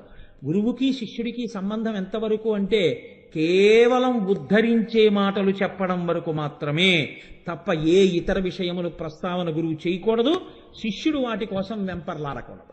కాలం పిల్లలు లేకపోతే వాళ్ళని ఉపాసన చేశారు. చేస్తే అభిరామి అమృతఘటేశ్వరుల యొక్క అనుగ్రహంగా వాళ్ళ కడుపున ఒక పిల్లవాడు పుట్టాడు. పుడితే ఆ పిల్లవాడికి అభిరామ భట్టు అని పేరు పెట్టారు. ఈ పిల్లవాడు పుట్టుక నుంచి మౌనంగా ఉండి ఎప్పుడూ అమ్మవారి గుళ్ళో కూర్చుని తనలో తాను రమించిపోతూ ఉండేవాడు. లోపల అమ్మవారి దర్శనమే, పైన అమ్మవారి దర్శనమే. ఎప్పుడు గుడి ముఖమంటపంలో కూర్చుని ఉండేవాడు. ఒక రోజున ఆయన అలాగే కూర్చుని ధ్యానంలో ఉన్నాడు. సంతోషంలో అంతరంగమంతా మగ్నమై ఉన్నాడు. ఈ స్థితిలో శరభోజీ మహారాజు గారు తంజావూరుని పరిపాలించేవాడు అట్టుగా వచ్చి గుడిలోకి ఎడుతున్నాడు. అందరూ లేచి నిలబడ్డారు, మహారాజు వచ్చాడని. ఈయన ధ్యానంలో ఉన్నాడు, లేవలేదు. శరభోజీ మహారాజు ఆయన వంక చూశాడు. ఆయన తేజస్సుని చూసి బహుశಃ ఇతను మహాపురుషుడు అని గుర్తించాడు. ఎవరితనని అడిగాడు పక్క వాళ్ళని. ధ్యానం చేసుకుంటున్నాడు అని చెప్తే నేను వచ్చింది కూడా తెలియదా అని శిక్ష వేస్తాడేమోనని మీరు పట్టించుకోవలసిన వాడు కాదు అని చెప్పడం కోసం అని, అబ్బే ఏదో ఉన్మాది మహాప్రభో అలా మధుపానం చేసి పడుంటూ ఉంటాడు అన్నారు. ఆయనకి నమ్మకం కలగలేదు. లోపలికి వెళ్ళి పార్వతీ పరమేశ్వరులను అర్చించి బయటికి వచ్చాడు. అలాగే ఉన్నాడు ఆయన. ఆయన తట్టి బహిర్ముఖుణ్ణి చేశాడు. ఆయన ఒక్కసారి బహిర్ముఖుడయ్యాడు. ఆ బహిర్ముఖుడు అవడంలో అప్పటి వరకు ఆయన మనసులో ఏం చూస్తున్నాడంటే అమ్మవారి ముఖమండలాన్ని దర్శనం చేస్తున్నాడు. పౌర్ణమి నాటి చంద్రబింబం ఎలా ఉంటుందో అలా కనపడుతోంది అమ్మవారి లోపల. అదే ఆనందంతో కళ్ళు తెరిచేసరికి ఎదురుగుండా ఇంకా పౌర్ణమి చంద్రుడు అమ్మవారి ముఖంలా కనపడుతోంది. రాజు అన్నాడు, వీడు నిజంగా ఉన్మాదియా కాదా చూడాలని ఇవాళ ఏం తిథి అని అడిగాడు. నిండు పున్నమి అన్నాడు ఆయన. అది అమావాస్య. రాజు అన్నాడు, బాగా తెలిసి చెప్తున్నావా అన్నాడు. తెలిసి చెప్తున్నాను, పౌర్ణమి అన్నాడు. ఆయన అమ్మవారి ముఖాన్ని చూస్తున్నాడు లోపల. రాజు అన్నాడు, అయితే చీకటి పడిన తర్వాత వస్తాను. ఆకాశంలో పౌర్ణమి చంద్రుడిని చూపించకపోతే నీ కుట్టుక కత్తిరించనా? కత్తిరించవచ్చు అన్నాడు. ఏమిటి ధైర్యం? లోపల అమ్మవారు ఉంది. వెళ్ళిపోయాడు రాజు. మిగిలిన వాళ్ళందరూ వచ్చన్నారు, ఎంత తప్పు చేశావురా, పోనీ ఏదో ఆలోచనలో ఉన్నాను, నాకు తిథి తెలియదంటే వదిలిపోయేది, ఎందుకంత మాట అన్నావు? ఎలా చూపిస్తావు? ఇవాళ అమావాస్య, పౌర్ణమి చంద్రుడు ఎలా కనపడతాడు? ఆయన అన్నాడు, నీకు భయమేమో, నాకు భయం లేదు. నేను నమ్ముకున్న తల్లి నాకుంది, ఆ తల్లి చూపిస్తుంది అమావాస్యని పౌర్ణమిగా అన్నాడు. ఆయన అభిరామి అందాది అని ఆ చిట్ట చివరి మాట శ్లోకంలో ఏది ఉంటుందో దాంతో మొదలుపెట్టి మళ్ళీ కవిత్వం చేస్తారు. అలా అసుర సంధ్య వేళ అయిన దగ్గర నుంచి ఆలయ ముఖమంటపంలో కూర్చుని శ్లోకాలు చెప్తున్నాడు. 79వ శ్లోకాన్ని పూర్ణ చేస్తున్నాడు. శరభోజీ మహారాజు రథం దిగి లోపలికి వచ్చాడు. ఆకాశంలో అమావాస్య నాటి చంద్రరేఖ మాత్రమే ఉంది. శరభోజీ అరుగు మీదకి వచ్చి అభిరామ భట్టుని చూసి ఇలా చూడని ఇలా వేలు చూపించాడు. చూపించేసరికి అంతే అమ్మవారు ఈ తనని నమ్ముకున్న భక్తుణ్ణి రక్షించడం కోసం తన చెవి కుండలాన్ని తీసి ఆకాశంలోకి విసిరింది. అంతే, పౌర్ణమి చంద్రుడై ప్రకాశించాడు. శరభోజి ఆయన కాళ్ళ మీద పడి క్షమార్పణ వేడాడు. శివ శివ పశ్యంతి సమం. ఆయన మహారాజా ఇదంతా అమ్మవారి అనుగ్రహం అన్నాడు. మళ్ళీ అదే ధ్యానంలో ఉండిపోయాడు. మహాపురుషులైనటువంటి వారు సన్మానమును కోరుకోరు. వారికి ఏదైనా ఇబ్బంది వచ్చినా ఈశ్వరుణ్ణి నమ్ముకుని జీవించేస్తుంటారు. అటువంటి స్థితిని పొందగలిగినటువంటి వారెవరున్నారో వారందరూ కూడా అమ్మవారి యొక్క ఆ దంతపంక్తిగా ప్రకాశించిన వారు. అందుకే నేను తరచూ ఒక మాట చెప్తుంటాను, మిగిలిన దేశాలకి గొప్పతనం ఎక్కడి నుంచి వచ్చింది అంటే అక్కడ ఒక ప్రాజెక్ట్ ఉంది కాబట్టి, ఒక వాటర్ ఫాల్ ఉంది కాబట్టి, లేకపోతే ఏదో ఒక పెద్ద సౌధం ఉంది కాబట్టి, లేకపోతే ఏదో ఒక విగ్రహం ఉంది కాబట్టి అక్కడ పేరు వచ్చి ఉండొచ్చు. భారతదేశానికి పేరు ఎందుకు వచ్చింది? మహాపురుషులు ఈ గడ్డ మీద పుట్టి తిరిగారు కాబట్టి వచ్చింది. ఈ గడ్డకి గొప్పతనం ఎక్కడి నుంచి వచ్చిందంటే శంకరాచార్యులు వారు పుట్టబట్టి. పోప్ జాన్ పాల్ II భారతదేశ పర్యటనకు వచ్చి బాంబేలో విమానం ఆగినప్పుడు ల్యాడర్ వేస్తే దాని మించి కిందకి దిగి ఆఖరి మెట్టు దగ్గరికి వచ్చి భారత గడ్డ మీద కాలు పెట్టకుండా ఆ మట్టిని గుప్పెటతో తీసి కళ్ళకద్దుకుని తల మీద కొంచెం వేసుకుని నమస్కారం చేసి కాలు పెట్టాడు. కొన్ని వేల మంది విలేకరులు ఉన్నారు. మీరు ఎందుకు కాలు పెట్టలేదని అడిగారు. ఎవరినో తెలుసా అండి? ప్రపంచ క్రైస్తవ మతాధిపతి పోప్ జాన్ పాల్ II. అడిగితే ఆయన అన్నాడు, ఇక్కడ భగవద్గీత పుట్టింది, ఇక్కడ త్రివేణీ సంగమం ఉంది, ఇక్కడ మహాపురుషులు పుట్టారు, సనాతన ధర్మమునకు ఆలవాలము, మోక్ష విద్య గరపిన భూమి, దీన్ని నా కాల్తో తొక్కే అధికారం నాకు లేదు. మట్టి పట్టి నమస్కరించి దిగాను. అది ఈ జాతి వైభవం. అటువంటి గడ్డ మీద పుట్టిన వాళ్ళం, సనాతనమైనటువంటి ధర్మమునందు పుట్టిన వాళ్ళం. విలువ తెలుసుకున్నవాడు తండ్రికి కొడుకుగా ఉంటాడు. తెలుసుకోలేనివాడు ఒకనాటికి తెలుసుకుంటాడు. తెలుసుకున్న వాళ్ళని సంతోషంగా మాట్లాడు, తెలుసుకోని వాళ్ళ గురించి నీకెందుకు బాధ? కనుక అంత గొప్ప జాతి కాబట్టి ఇక్కడ పేరు ప్రఖ్యాతులు దేనివల్ల వచ్చాయి? అమ్మవారి యొక్క దంతపంక్తిగా ఎవరున్నారో అటువంటి మహాపురుషుల వల్ల మాత్రమే ఇక్కడ పేరు ప్రఖ్యాతులు వచ్చాయి. అమ్మవారి అనుగ్రహం అంటే, అమ్మవారి పళ్ళవడం అంటే ఏమిటో తెలుసా అండి? అమ్మవారి అనుగ్రహంతో ఆ స్థితిని పొందడం. అందుకే ఆ స్థితిని పొందిన వారికి వెనకనున్న నేపథ్యాన్ని మీరు చూస్తే వీరు ఇంతటి వారవడానికి కారణమేమి అంటే మీకు దొరకదు. మీకు బాహ్య విచారణ చేత ఈ ప్రజ్ఞ ఆయన యందు ఎలా ప్రకాశించింది అని అడిగారు అనుకోండి, దానికి మీకు హేతువు దొరకదు. అలా దొరకకపోవడం వెనక ఈ అమ్మవారి యొక్క అనుగ్రహం ఉంది. అది అమ్మవారి పళ్ళు అవడం అంటే. మీకు నేను ఒక ఉదాహరణ చెప్తాను. అఖిలాండేశ్వరి అమ్మవారి ఆలయం ఉంది జంబుకేశ్వరంలో.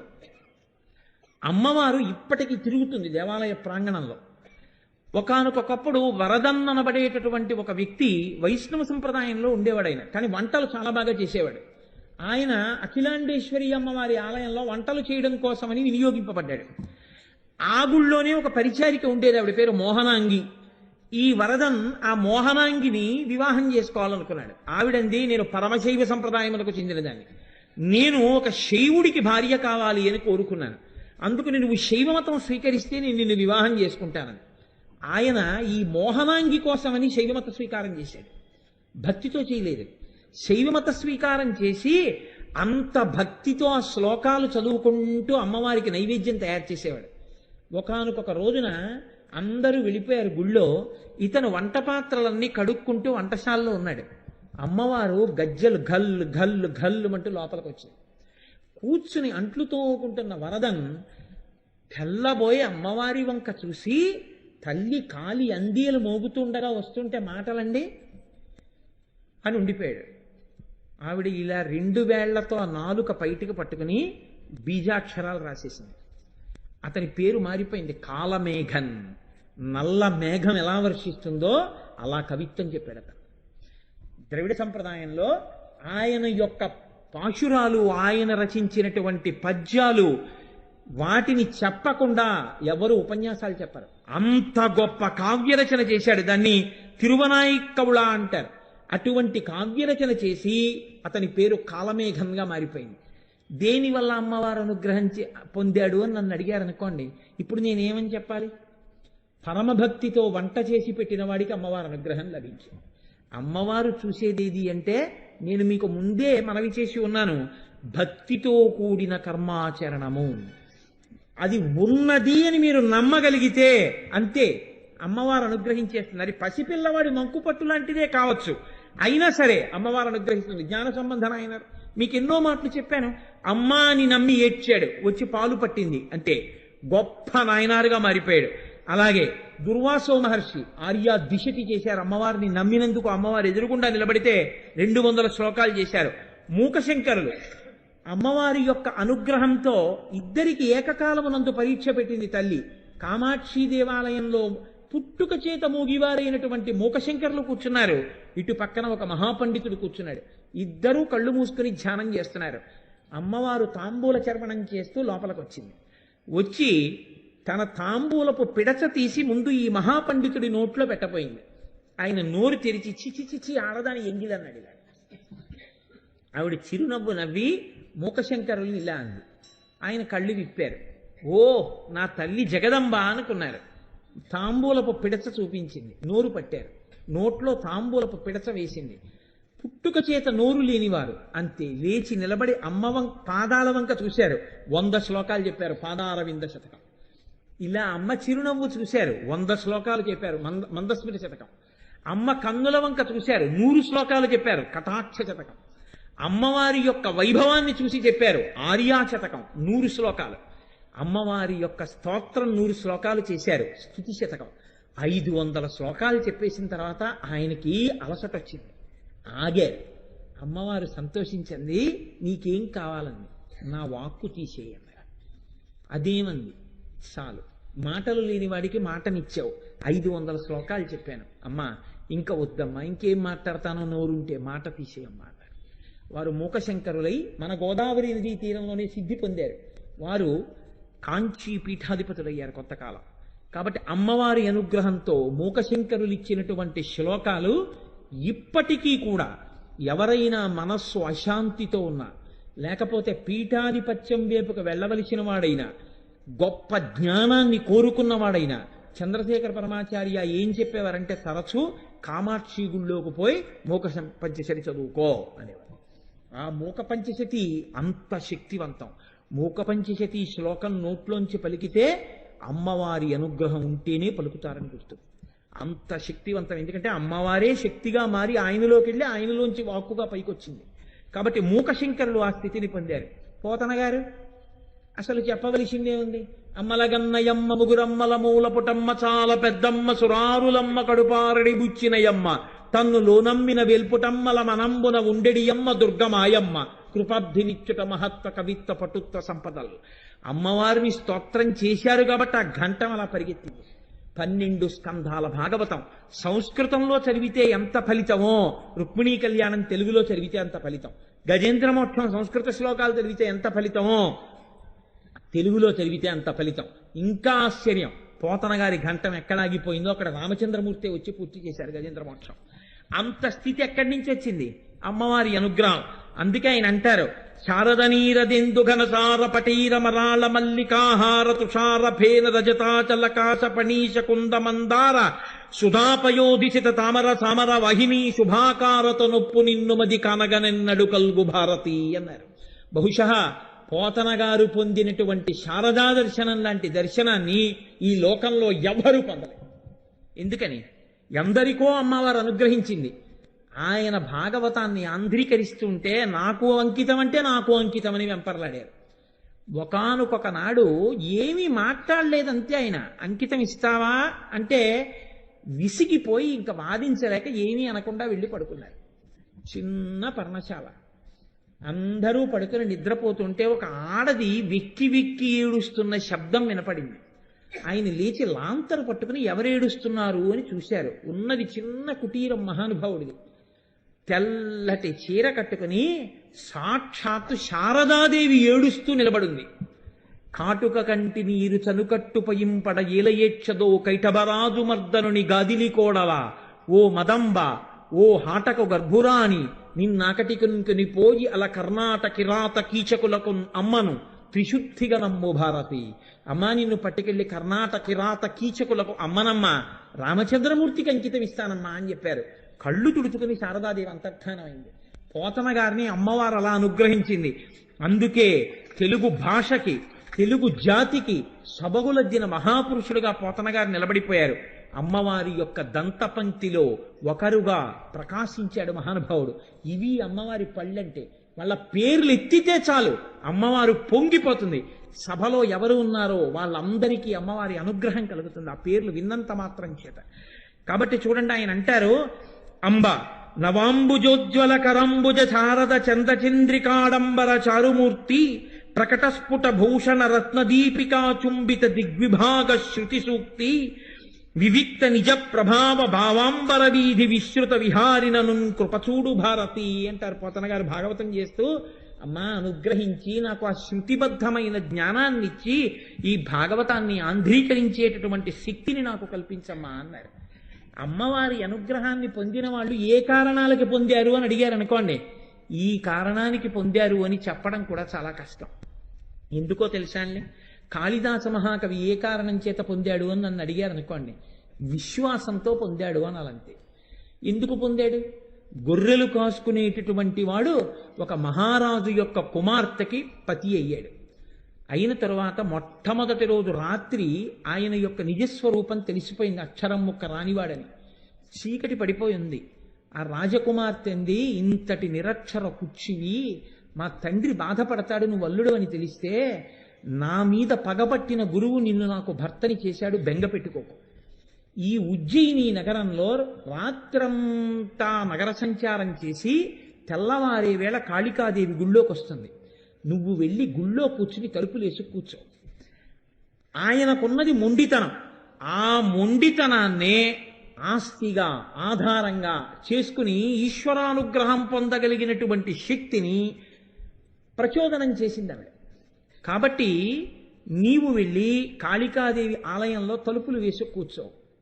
తెల్లవారుతుండగా అమ్మవారు వచ్చేస్తుంది, లోపలికి వెళ్ళిపోవాలి. ఇప్పటికీ వారణాసిలో వారాహి ఎలా తిరుగుతుందో అలా తిరుగుతుంది కాళికాదేవి. లోపలికి వెళ్ళడానికి ఆవిడ తలుపులు తెరుస్తుంది, నువ్వు బిడాయించి కూర్చో. ఎవడు రా లోపల తలుపులు తీ అంటుంది. నువ్వు ఆయనకేం రాదు అప్పటికి కాళిదాసు గారికి. 2 మాటలు చెప్తా, ఈ 2 అనుంది. ఏమిటన్నారు? కాళీ విద్య, కాళీ విద్య, ఈ 2 మాటలే అని. ఆయన అన్నాడు విద్య అనలేకపోయాడు కాళిదాసు గారు. కాళీ విద్య, కాళీ విద్య అన్నాడు. పోనీ అదే అను. ఈ మొండితనం అమ్మవారి దగ్గర చూపించు. వెళ్ళిపోయి కాళికాదేవి గుళ్ళో కూర్చున్నాడు. వచ్చేసింది తల్లి తెల్లవారుతుండగా. తలుపు చప్పుడు చేసింది, తీయలేదు. తోసింది, తీయలేదు. ఎవడ్రా లోపల తలుపు తీయండి.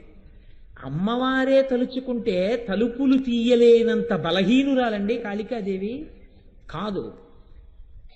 వచ్చిన ఆవిడ తనని అనుగ్రహించగలదు. గొర్రెలు కాసుకునేవాడిని నాకు ఆవిడ ఎలా ఇస్తుందండి కవిత్వం అని అడగకుండా కూర్చున్నాడు వీడి విశ్వాసం. చూద్దాం ఏం చేస్తాడో. ఒరే తలుపు తీస్తావా తీవా? ఏమీ లేదన్నమాట. ఖాళీ విద్య.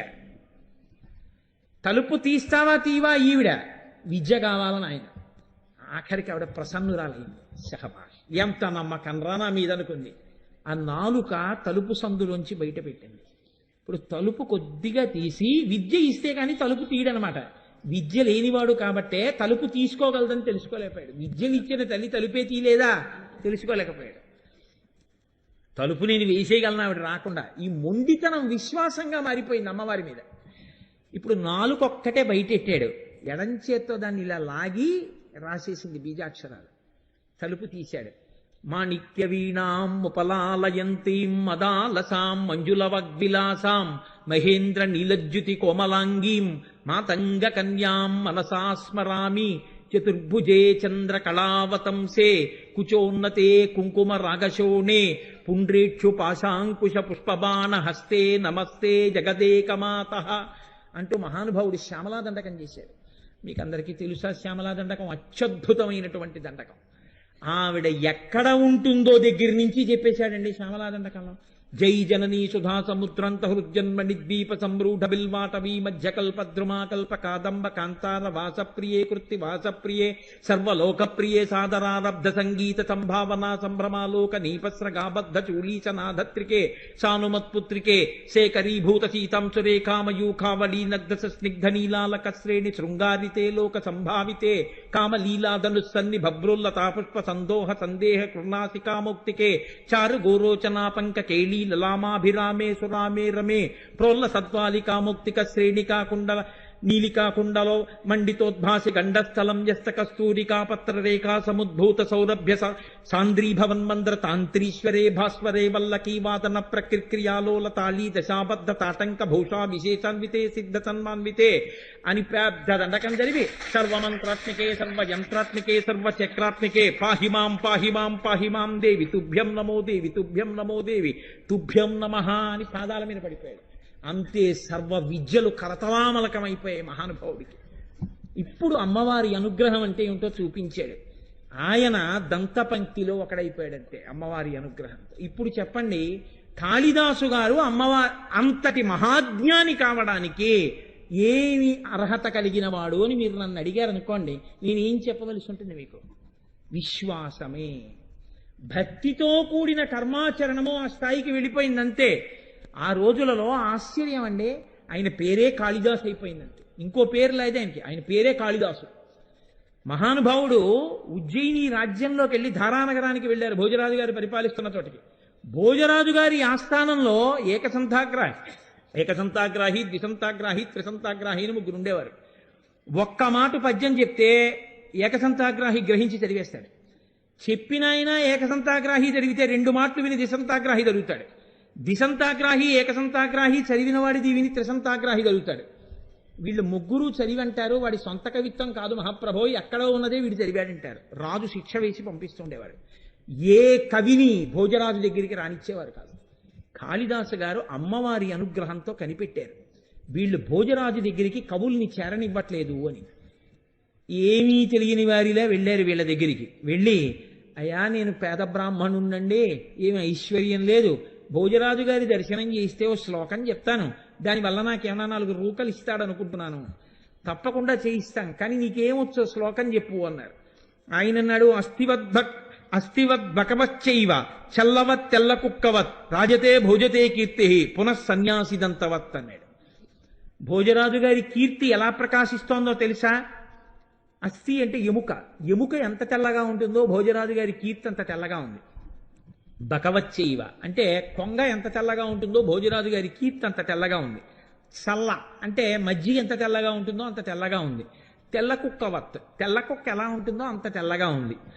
రాజతే భోజతే కీర్తి పునఃసన్యాసి దంతవత్, సన్యాసి దంతాలు ఎంత తెల్లగా ఉంటాయో అంత తెల్లగా ఆయన కీర్తి ఉంది. దానికి వివరణ మాత్రం నన్ను అడక్కండి, లేనిపోని గొడవ. కాబట్టి పునఃసన్యాసి దంతవత్, సన్యాసి దంతాలంత తెల్లగా ఆయన కీర్తి ప్రకాశిస్తోంది అన్నారు. ఇప్పుడు ఈ శ్లోకం విని వీళ్ళు అనుకున్నారు, ఇంత చేతకాని కవులున్నారు లోకంలో అనుకుంటాడు రాజు, వీడిని తీసుకెడదాం అనుకున్నాడు. ఈయన ఆ కవులు మాట్లాడుతున్నప్పుడు కనిపెట్టారు, ఏకసంతాగ్రాహికి కొద్దిగా నత్తి ఉంది, టకారం డకారం మకారం నకారం పలకదు, బాగుందనుకున్నారు. మర్నాడు రావయ్యా తీసుకెడతాం భోజరాజు గారి దగ్గరికి అన్నారు. తీసుకెళ్లారు భోజరాజు గారి దగ్గరికి, తీసుకెళ్లి కూర్చోపెట్టారు. ఈయన ఒక కవిటండి, మీకు ఏదో శ్లోకం చెప్తాట అన్నారు. ఏది చెప్పమన్నారు భోజరాజు గారు. ఏకసంతాగ్రాహి తిరిగి చెప్పే అవకాశం లేని పద్యం చెప్పాలి, అటువంటి శ్లోకం చెప్తే నత్యున్నవాడు మళ్ళీ పలకలేడు. కాబట్టి ఇప్పుడు కాళిదాసు గారు అన్నారు, షజ్జామజ్జకరాజ్య వీజ్య వసుధాజ్జాలాంశ్చమజ్జాకిరే జిట్కేట్కిక్కి ధరే ధరే ఖణఖణా ఖజ్జూర విభ్రభ్రమ లుఢ్రం లుఢ్భ్రమ లుఢ్భ్ర లుఢ్భ్ర యుదపాడ్డస్తథా పాదౌటేటి పటేటిటేటిటు రసత్ప్రఖ్యాతి సత్యాదయ అన్నారు. అందులో ప్రారంభమే జకారం. షజ్జామజ్జకరాజ్య వీజ్య వసుధాజ్జాలాంశ్చమజ్జాకిరేట్కిక్కేట్కిక్కి ధరే ఖణఖణా చాజ్యూల లుఢ్రం భ్రమ.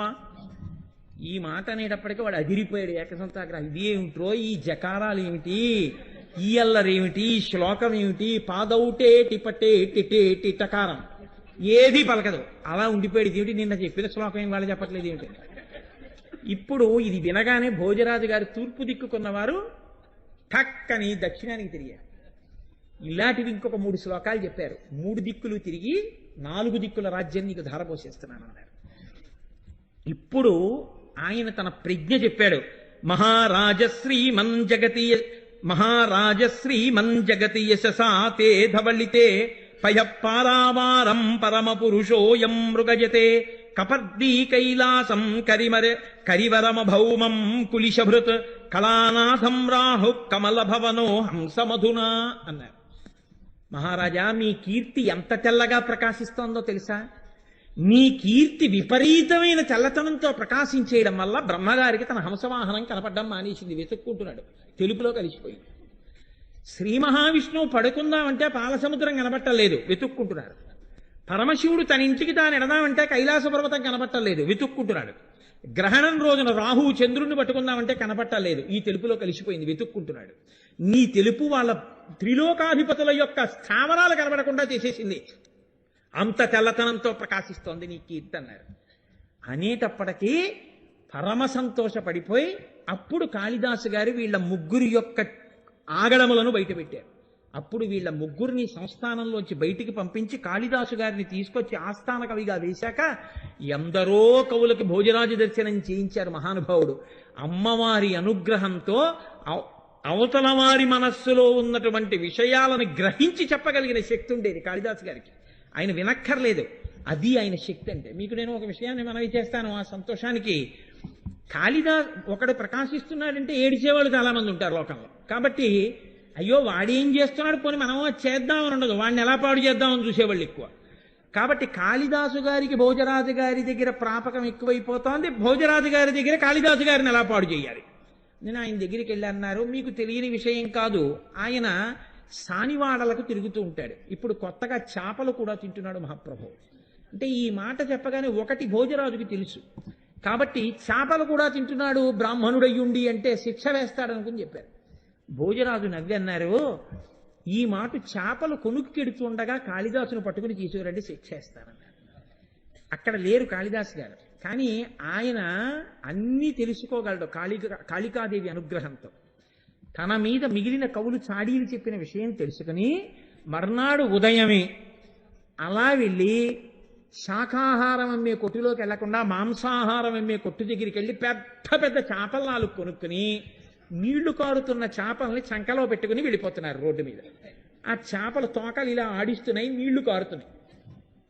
ఆయన్ని పట్టుకుని ఈ మిగిలిన కవులు భోజరాజు గారి యొక్క సమక్షానికి తీసుకెళ్లారు. మహాప్రభువు తప్పు చేస్తుండగా పట్టరమన్నారు, చేపలు పట్టుకెడుతుండగా తీసుకొచ్చాం, అదిగో చంకలో చేపలు అన్నారు. తెలియని వాడిలా భోజరాజు అన్నారు, కక్షేకిం తవ, చంకలో ఏం పెట్టుకొచ్చావు కాళిదాసు అన్నారు. అంటే ఆయన అన్నాడు, పుస్తకం పట్టుకొచ్చాను. ఓహో, పుస్తకం పట్టుకొచ్చావా, కిముదకం, అందులోంచి నీళ్లు కారుతున్నాయే ఏమిటి అన్నారు. కావ్యార్థసారోదకం, అది ఆ పుస్తకం మహాకావ్యం, ఆ కావ్యం యొక్క సారం అలా కారుతోందన్నారు. ఓహో, అంత గొప్పదే. గంధం కిం, మంచి వాసన కూడా వస్తుంది, ఏమిటా వాసన అంటే ఆయన అన్నారు, ఘనరామ రావణ మహాసంగ్రామ రంగోద్భవ, రామరావణ సంగ్రామం అయినప్పుడు అక్కడ ఉన్న ధూళి పైకి లేచిందయా వాసన మహారాజాది అన్నారు. ఓహో, పుచ్చక్కిం, మరి ఏదో తోక కనపడుతోందే వెనక్కి, అదేమిటన్నారు. ఘనతాళ పత్ర లిఖితం, చాలా పెద్ద తాటాకు గ్రంథం ఇది, అందుకని తోక కనపడుతోంది నీకన్నారు. ఓహో, కిం పుస్తకం హే కవే, ఏం పుస్తకమో అది అంటే రాజన్ భూసుర దైవతైశ్చ పఠితం రామాయణం పుస్తకం, రాజులు బ్రాహ్మణులు అందరూ చదివేటటువంటి పుస్తకం లోకంలో ఏదో ఆ రామాయణం నా చంకలో ఉందన్నారు. అలాగా ఇలా అన్నారు భోజరాజు గారు. ఇలా తీసి అక్కడ పెట్టాడు, అది రామాయణ గ్రంథంగా మారిపోయింది. సాడీలు చెప్పినటువంటి వాళ్ళ కళ్ళు బైర్లు కమ్మాయి, అది కాళిదాసు గారంటే. అందుకే ఇప్పటికీ మహాపురుషులు కూడా కాళిదాసు గారి మేఘ సందేశం, కాళిదాసు గారి అభిజ్ఞాన శాకుంతలం, కాళిదాసు గారి రఘువంశం, మల్లినాథ సూరంతటి వాడు రఘువంశానికి వ్యాఖ్యానం రాసుకున్నారు. కాబట్టి ఆ మహాపురుషుడు చెప్పినటువంటి మాటల్ని ఇప్పటికీ కూడా అన్వయం చేస్తారు. చంద్రశేఖర పరమాచార్య స్వామి వంటి మహాపురుషుడు కూడా కాళిదాసు గారు చెప్పినటువంటి విషయాల్ని ఎన్నింటినో తన అనుగ్రహ భాషణాల్లోకి అన్వయం చేసేవారు. అంతటి మహాకవి అయి ప్రకాశించారంటే ఆయన నోటి వెంట వచ్చినది సత్యమైపోయేది. ఆఖరణ అదే భోజరాజు గారి మరణానికి కారణమైంది, మళ్ళీ భోజరాజు గారిని పుట్టించడానికి కారణమైంది, ఆఖరికి ఇద్దరు చంపూరామాయణం విని తరించడానికి కారణమైంది. కాబట్టి అటువంటి కాళిదాసు గారు లోకంలో ఆవిర్భవించారంటే అమ్మవారి దంత పంక్తి, అది ఆవిడ యొక్క అనుగ్రహం. ఇది కేవలం సాహిత్యమునకే పరిమితం అవుతుందని మీరు అనుకుంటున్నారేమో. అమ్మవారి అనుగ్రహంతో అటువంటి మహాపురుషులు సంగీతమునందు ఆవిర్భవించారు. సంగీతం నేర్చుకుంటున్నాం, సంగీతానికి ట్రయో అంటుంటారు. సంగీతానికి ట్రయో కాదు, వాళ్ళు అమ్మవారే అలా వచ్చి లోకానికి మార్గం నేర్పారు. సంగీతము ద్వారా నాదోపాసన చేసి బ్రహ్మమును ఎలా చేరుకోవచ్చో చూపించినటువంటి వారు. కంచి కామాక్షి అమ్మవారి దేవాలయంలో బంగారు కామాక్షి అర్చన చేస్తుండేది ఒక కుటుంబం. మహమ్మదీయులు దండయాత్ర చేస్తున్నారని అక్కడి నుంచి బయలుదేరి తిరువారూరు వెళ్ళిపోయారు వాళ్ళు. తిరువారూరు వెళ్ళిపోయినప్పుడు ఆ తిరువారూరులో త్యాగరాజస్వామి వారి కోవెల అంటే పరమశివుడి యొక్క దేవాలయం. త్యాగరాజస్వామి వారి దేవాలయంలో బంగారు కామాక్షి విగ్రహాన్ని పెట్టి పూజ చేస్తుండగా ఆ కుటుంబాన్ని తంజావూరు మహారాజు గారు తంజావూరు రమ్మని అడిగారు. ఆ తంజావూరు వెళ్ళిపోయి అక్కడ ఉన్నటువంటి దేవాలయంలో ముఖమంటపంలో బంగారు కామాక్షిని పెట్టి పూజలు చేశారు. అమ్మవారిని రక్షించుకోవడానికి ఆ కుటుంబం పడినటువంటి పాట్లు చూస్తోంది అమ్మవారు. మీకు ఎంత భక్తిరా నేనంటే అనుకుంది. ఆ అమ్మవారే ఆ కుటుంబంలో వెంకటాద్రి అయ్యర్ అనేటటువంటి ఒక తండ్రి కడుపున బోధాయన సూత్రుడైనటువంటి కుటుంబంలో విశ్వనాథ శాస్త్రి అనబడేటటువంటి ఒక కొడుకు పుట్టాడు. ఈ విశ్వనాథ శాస్త్రి గారికి ఒక భార్య ఉండేది, ఆవిడ పేరు సుబ్బమ్మ గారు. ఈ విశ్వనాథ శాస్త్రి గారి భార్య ఆ తంజావూరులో ఉన్న రోజుల్లో ఒక ఆశ్చర్యం జరిగింది. పక్క వీధిలో ఆఖరి శనివారం నాడు ఒక బ్రాహ్మణుడి ఇంట్లో ప్రతిసారి కూడా వెంకటేశ్వర ఉత్సవం చేసేవారు. ఒకసారి ఈవిడ కూడా భోజనానికి వెళ్ళారు. అక్కడ ఒక వ్యక్తి పూనకం వచ్చి ఊగిపోతూ విశ్వనాథ శాస్త్రి భార్య ఏది అని అడిగారు. అడిగితే ఆవిడ ఎదురుగుండా వచ్చి నమస్కారం పెట్టారు. ఖచ్చితంగా 10 నెలల తర్వాత కృత్తికా నక్షత్రంలో నీ కడుపున పుట్టబోతోంది అమ్మవారు. అమ్మవారే నీ కడుపున పుడుతోంది, నీ కడుపున పడుతోంది. 100 మంది బ్రాహ్మణులకు అన్నం పెట్టన్నారు. ఇంత పేదరాల్ని నేనేం పెడతానంది ఆవిడ. కనీసం 25 మందికి పెట్టన్నారు, పెడతానంది. అంతే, ఆయన ఉపశాంతి పొందాడు. ఖచ్చితంగా 10 నెలలు దాటిన తర్వాత ఆవిడ కడుపున ఒక పిల్లవాడు పుట్టాడు. ఆ పుట్టినటువంటి పిల్లవాడికి వెంకట సుబ్రహ్మణ్యం అని పేరు పెట్టుకున్నారు. కానీ పిల్లవాడు నల్లగా ఉంటాడని శ్యామశాస్త్రి అని పిలుస్తూ ఉండేవారు. ఈ శ్యామశాస్త్రి గారు పుట్టుకతోటే అమ్మవారి యొక్క అంశ కలిగినటువంటి వారు. మేనమామ గారు కొద్దిగా సంగీతం నేర్పారు. ఆయన అందరిలా మంత్రాలు చదవకుండా ఒక రోజున తండ్రి గారు ఏదో ఊరు వెడితే కామాక్షి అమ్మవారి దేవాలయంలో కూర్చుని ఒక ధనికుడు వచ్చి అక్కడ నిలబడ్డాడని కూడా చూసుకోకుండా ఆ శ్రీ సూక్తాన్ని ఎంతో అందంగా చదువుతూ పూజ చేస్తున్నారు. అది చూసినటువంటి ఆ జమీందార్ పరవశించిపోయి శ్యామశాస్త్రి గారు బయటికి వచ్చి పాదుకలు ఇస్తుంటే, ఏమి చదివావురా కుర్రాడా అని చెప్పి పెద్ద శాలువా ఒకటి తీసి ఆయనకి కప్పాడు. ఇది వెళ్ళి మేనమామ గారికి చెప్తే మేనమామ గారు ఆగ్రహించి ఈ పిల్లవాడి సంగీతం పుస్తకాలన్నీ చెప్పేశారు. అమ్మ, నువ్వేం బెంగ పెట్టుకోకురా, నీకు అమ్మవారి అనుగ్రహం కలుగుతుంది ఏంది. ఆ ఊరు చాతుర్మాస్య దీక్ష తీయడానికి సంగీత శాస్త్రి గారు అనబడేటటువంటి పేరు కలిగినటువంటి ఒక మహానుభావుడు ఆ ఊరొచ్చారు. ఆ సంగీత స్వాముల వారు 3 సంవత్సరముల పాటు ఆ ఊళ్ళో ఉండి ప్రతిరోజు అసలు సంధ్య వేళలో శివాలయంలో నర్తన సేవ చేసేవారు. ఆయన శ్యామశాస్త్రి గారికి సంగీతం నేర్పారు. ఆ సంగీతంలో నేర్పినది 3 ఏళ్ళు. కానీ ఎంతటి సంగీత శాస్త్రజ్ఞుడు చేరనటువంటి స్థితికి చేరిపోయారు. చేరిపోతే పచ్చిమిరియం ఆది అప్పయ్య గారు అనేటటువంటి మహారాజు గారి ఆస్థానంలో ఉన్నటువంటి సంగీత విద్వాంసుడు శ్యామశాస్త్రి గారి కీర్తనలు విని ముచ్చటపడి ఆయనకి సంగీతం నేర్పేవారు. చిత్రం ఏమిటంటే, గురువుగారు శిష్యుడు కూర్చున్నప్పుడు గురువు గారి దగ్గర కూర్చుని శిష్యుడు తాంబూల చర్వణం చేస్తుండేవాడు. శ్యామశాస్త్రి గారు తాంబూలం నవ్విరేవారు. గురువుగారి దగ్గర తాంబూలం నవలకూడదు. నవ్వులుతుంటే గురువుగారు అనేవారు, ఆయన ఎప్పుడు శ్యామశాస్త్రి అని పిలిచేవారు కాదు, ఒరే కామాక్షి కామాక్షి అని పిలిచేవారు. కామాక్షిని వాళ్ళ తాంబూల చర్వణం చేస్తూనే పాడనేవారు. ఆయన తాంబూల చర్వణం చేస్తూ పాట పాడేవారు. శ్యామశాస్త్రి గారు బహుస్ఫురద్రూపి, 6 అడుగుల ఎత్తు మనిషి, పెద్ద అంచుపంచ కట్టుకుని ఉత్తరీయం వేసుకుని వారు రాజవీధుల్లో వెడుతుంటే సంగీత సామ్రాట్టులు వస్తున్నారనే వార్త. అంతటి మహానుభావుడు ఆయన. ఈ పచ్చిమిరియం ఆది అప్పయ్య గారి దగ్గర ఓ రోజున సంగీతం పాడుతుండగా నోటిలో ఉన్న తాంబూలపు ఉమ్ము గురువుగారి కండువా మీద పడింది. గబగబా పరిగెత్తుకెళ్ళి చెంబుతో నీళ్లు తెచ్చి కండువా కడగబోయారు. ఆయన అన్నారు, గురువుగారు, నాయనా నీకు నేను సంగీతం నేర్పింది ఎప్పటికైనా నీ తాంబూలపు ఉమ్ము నా మీద పడాలని. నాకు తెలుసురా నాయనా, నువ్వు పురుష రూపంలో ఉన్న కామాక్షి. అమ్మవారే మీ పెద్దవాళ్లు చేసిన సేవకి ఇలా అవతరించి సంగీత శాస్త్రజ్ఞుడిగా వచ్చింది. నీ నోటి వెంట వచ్చిన కృతులు కొన్ని వేల సంవత్సరముల పాటు సంగీత విద్వాంసులు పాడుకుని తరించిపోతారు. అందుకే త్యాగరాజు గారు, ముత్తుస్వామి దీక్షితర్ వారు, శ్యామశాస్త్రి వారు ముగ్గురు సంగీతానికి త్రయమని పిలుస్తారు. అమ్మవారి అనుగ్రహంతో, అమ్మవారి అంశతో పుట్టినటువంటి వారు శ్యామశాస్త్రి గారు. గురువు గారు ఆ తాంబూలపు మరకపడిన ఉత్తరీయాన్ని బహుభద్రంగా దాచుకున్నారు. ఇటువంటి శ్యామశాస్త్రి గారు విచిత్రం ఏమిటంటే, మహారాజు గారి కొలువులో సంగీత విద్వాంసుడైన తరువాత భూలోకం చాప చుట్టి బొబ్బిలి కేశవయ్య గారు అనేటటువంటి బిరుదు కలిగినటువంటి ఒక వ్యక్తి ఏనుగు మీద ఆ రాజ్యానికి వచ్చాడు. వచ్చి నన్ను సంగీతంలో గెలవగలిగినటువంటి వాడు లేడు, జయపత్రికలు పట్టుకుని వచ్చాను, నా పేరే భూలోకం చాప చుట్టి ఆదికేశవయ్య, భూలోకం చాపలా చుట్టేశాను నేను, నన్ను గెలవగలిగిన వాడు లేడు, మీలో ఎవరైనా సంగీతంలో నాతో పోటీ చేస్తారా అన్నారు. అంటే మహారాజు శ్యామశాస్త్రి గారిని పిలిచి, నాయనా నువ్వు ఒక్కడివే ఆయనతో సమానంగా పాడగలవు, నువ్వు ఎలా అయినా రేపటి రోజున మన రాజ్య మర్యాద నిలబెట్టమన్నారు. తప్పకుండా నేను అలాగే చేస్తానని శ్యామశాస్త్రి గారు ఆ రోజు రాత్రి కామాక్షి దేవాలయంలోకి వెళ్ళి అమ్మవారిని బ్రోవ సమయమిదే జనని అని కీర్తన చేశారు. అమ్మవారి యొక్క మెడలో నుంచి ప్రకాశిస్తున్నటువంటి పువ్వులు కింద పడ్డాయి. నాకు జయం కలుగుతుంది, అమ్మ నా పక్షాన ఉంది అనుకున్నారు. మరునాడు రాజుగారి సంగీత సభకి వెళ్ళారు. వెళ్ళి కూర్చున్నారు. కూర్చుంటే ఇద్దరు మొదలుపెట్టారు. ఆయన తానాన్ని ఆలాపించడం మొదలుపెట్టారు. ఎంత గొప్పగానో తానం పాడిన తరువాత శ్యామశాస్త్రి గారు కూడా తాన ప్రస్థానమనందు మంచి నైపుణ్యం ఉన్నవారు.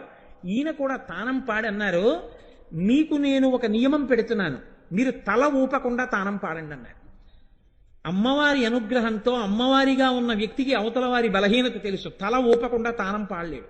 సంగీతంలో నిజంగా తానప్రస్తారం చేసేటప్పుడు ఎవరు తల ఊపకుండా తానప్రస్తారం చేస్తాడో వాడు మహావిద్వాంసుడని గుర్తు. ఈయన తల ఊపకుండా ఆదికేశవయ్య గారు తానప్రస్తారం చేయలేకపోయారు, కానీ తల కదపకుండా తానప్రస్తారం చేశారు శ్యామశాస్త్రి గారు. ఆయన అక్కడికే కంగారు పడిపోయాడు. ఇంతలో సింహనందన తాళం అని చెప్పి దాన్ని అందరూ పాడడం చాలా కష్టం. ఆ సింహనందన తాళంలో ఆదికేశవయ్య గారు ఒక గొప్ప కీర్తన చేశారు. చేసి, ఏది నువ్వు కూడా ఒక కీర్తన చేయి అన్నారు. అంటే లోకంలో గుడిగోపురాల మీద ఉంటుంది శరభం అని ఒక మృగం, అది ఈ కూడా తినేస్తుంది. ఇప్పుడు ఈయన శరభనందన ప్రస్థానంలో తాళప్రస్థాన విద్యలో ఆరితేరిపోయినటువంటి వారు కాబట్టి 19:3/4 మాత్రలతో ఆవర్తానికి 79 అక్షరాలతో కీర్తన చేశారు శ్యామశాస్త్రి గారు.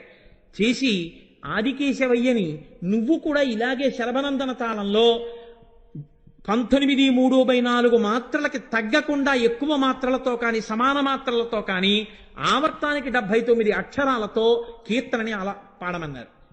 అసలు ఆ శరభనందన తాళమే తిరిగినటువంటి వాడు ఆయన అమ్మవారి అనుగ్రహంతో కనిపెట్టి ప్రస్తారం చేశారు శ్యామశాస్త్రి గారు. పాడలేక శ్యామశాస్త్రి గారి కాళ్ళ మీద పడ్డాడు. తన బిరుదులన్నీ విడిచిపెట్టి జయపత్రికలన్నీ శ్యామశాస్త్రి గారి కాళ్ళ దగ్గర వదిలిపెట్టేశాడు. తంజావూరు కీర్తి నిలబడింది. మహానుభావుడు, గొప్ప జ్యోతిష విద్వాంసుడు శ్యామశాస్త్రి గారు చెప్పుకునేవారు, నేను ఈ లోకంలో ఎంతకాలం ఉంటానంటే నా భార్య బతికున్నంత కాలమే ఉంటాను. నా భార్య శరీరం విడిచిపెట్టేసిన 5వ రోజున నేను కూడా లోకాన్ని వదిలిపెట్టేస్తానని చెప్పేవారు. ఆయన భార్య మరణించినటువంటి 5వ రోజున ఆయన శరీరాన్ని వదిలిపెట్టేశారు.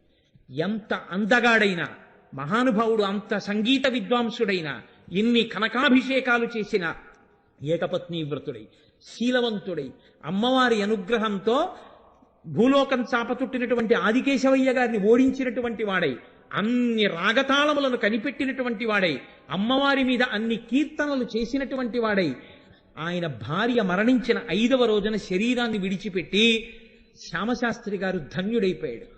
అమ్మవారి అనుగ్రహంతో జన్మించినటువంటి శ్యామశాస్త్రి గారు సంగీతంలో అమ్మవారి దంతపంక్తిలో ఒకరయ్యారు. ఇప్పటికీ కీర్తన పాడుకుంటే శ్యామశాస్త్రి గారి కృతులు పాడుకుంటారు అమ్మవారి మీద. ఎన్ని కీర్తనలు పాడారు మహానుభావుడు.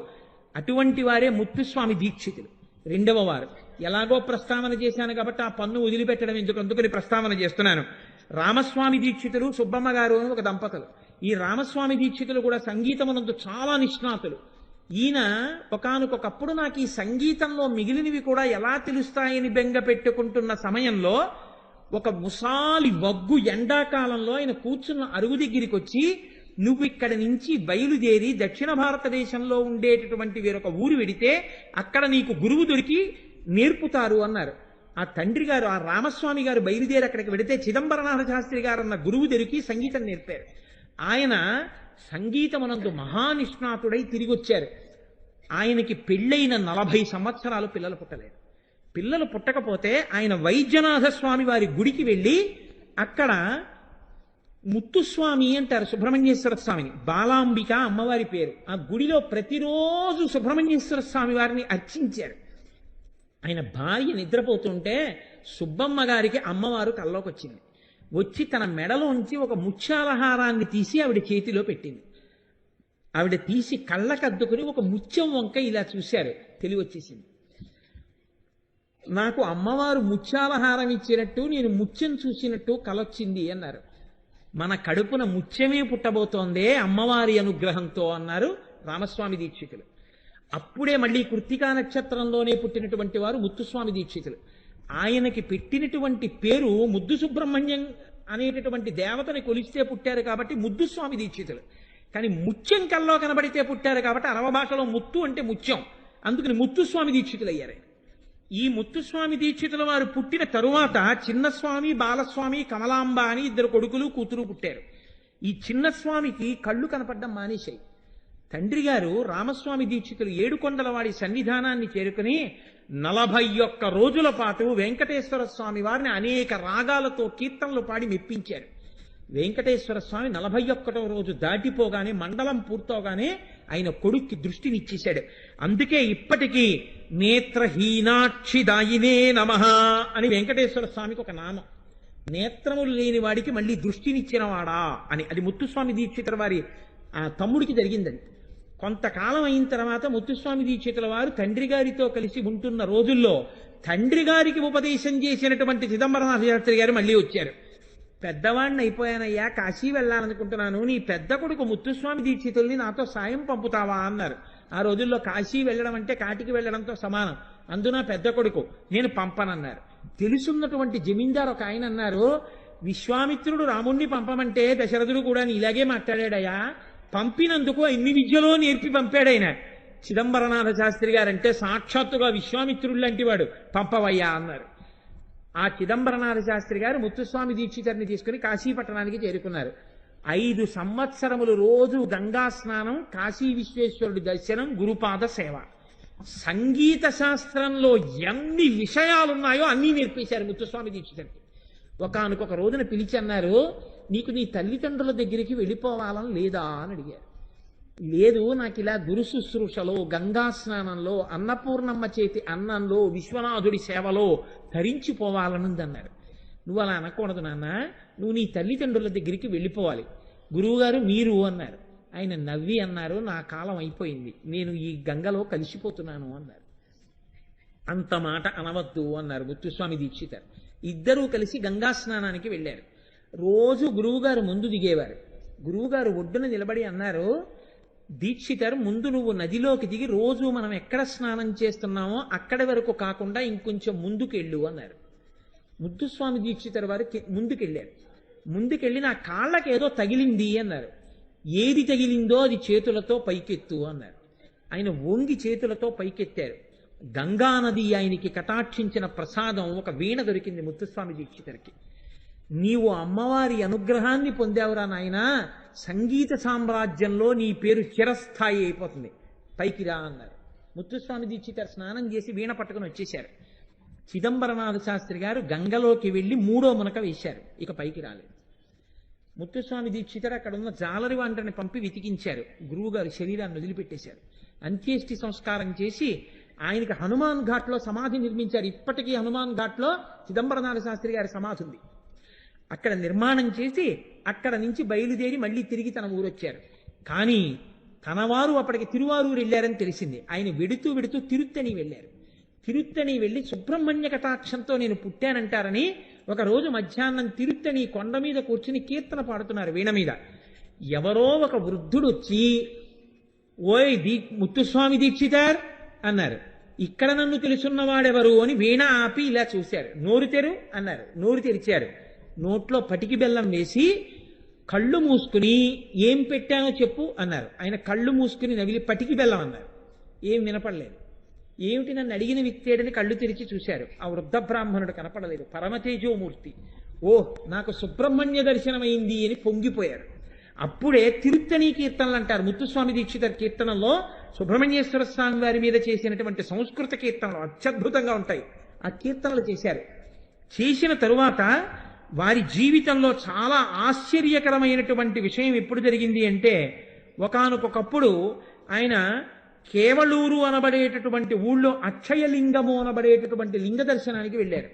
అర్చకుడు దేవాలయ దర్శన వేళలు అయిపోయాయి, దర్శనం ఇవ్వనన్నారు. నేను ఎక్కడి నుంచో వచ్చానో ఒక్కసారి దర్శనం ఇమ్మన్నారు. దేవుడు ఎక్కడికి పారిపోలే, రేపు చూడన్నారు. ఆయన అదే ముఖపంటమంలో కూర్చుని అక్షయలింగ విభో అని కీర్తన మొదలెట్టారు. రాళ్లు కరిగిపోయేటట్టుగా పాడుతున్న ఆ పాటకి భక్తులు, ఊళ్ళో వాళ్ళు, అర్చకుడు కూడా అలా నిలబడిపోయారు. ఆయన ఆలయం వంక చూసి అక్షయలింగ విభో అని కీర్తన చేస్తే ఆఖరణ కీర్తన పూర్తి చేసేటప్పటికే ఆలయం తాళాలు ఊడిపోయి తలుపులు తెరుచుకుని శివలింగ దర్శనం అయింది. అప్పుడు అక్కడ ఉన్న వాళ్ళందరూ ఆయన కాళ్ళ మీద పడ్డారు. జమీందారులు కనకాభిషేకం చేశారు. ఇలా పుచ్చుకోవడం, అలా పెట్టేయడం తప్ప ఎన్నడూ తనకున్నదా చూసుకునేవారు కాదు. ఒకానొక నాడు ఆయన భార్య ఇంట్లో అన్నం వండడానికి కూడా లేదు, శిష్యులకి ఆకలి. ఇటువంటి స్థితిలో అక్కడే ఉన్న దేవదాసి కమలమ్మ అన్నావిడిని పిలిచి, మీ గురువుగారికి లేదని చెప్పడానికి బెంగగా ఉంది, ఇంట్లో బియ్యం కూడా లేవు, భోజనం వేళ అయిపోతోంది, శిష్యులకి ఏం వండి పెట్టనని అడిగారు. అమ్మ, మీరు బెంగ పెట్టుకోకండి, నా దగ్గర ఆభరణాలు ఉన్నాయి, గురువుగారి కీర్తి కన్నానా నేను ఈ ఆభరణాలు అమ్మి డబ్బిస్తానంది. ఈ మాటలు చెవిన పడ్డాయి మహానుభావుడికి. ముత్తుస్వామి దీక్షితర్ వచ్చి అన్నారు, ఆమె నా బిడ్డ లాంటిది, నా శిష్యురాలు, ఆమె ఆభరణాలు అమ్మించి నేను అన్నం తిన్నా, నాకు ఎవడు కంఠం ఇచ్చాడో వాడు అన్నం పెడతాడు అని వెంటనే ఆయన బయలుదేరి త్యాగరాజస్వామి వారి ఆలయంలో కూర్చుని భగవంతుడి మీద త్యాగరాజం భజరే చిత్త అని కీర్తన చేశారు. ఆయన కీర్తన చేస్తూ పరవశించిపోయి అక్కడ కీర్తన పూర్తయ్యే సమయానికి ఇక్కడికి ఓ 2 ఎడ్ల బండి వచ్చింది ఇంటికి. అమ్మ, సత్రంకి రాజోద్యోగులు వస్తున్నారని 2 నెలలు ఉంటారని సంభారములన్నీ తెప్పించాం, కానీ రాజోద్యోగులు రావట్లేదని కబురు వచ్చింది. మీ ఇంట్లో అయితే అందరూ విద్యార్థులు సంగీతం నేర్చుకుని అన్నం తింటారు, దీక్షితరు వారికి ఇచ్చేద్దామని తీసుకొచ్చామమ్మా, ఈ సంబారాలు దింపండి అని ఇంట్లో పెట్టి వాళ్ళు వెళ్ళిపోయారు.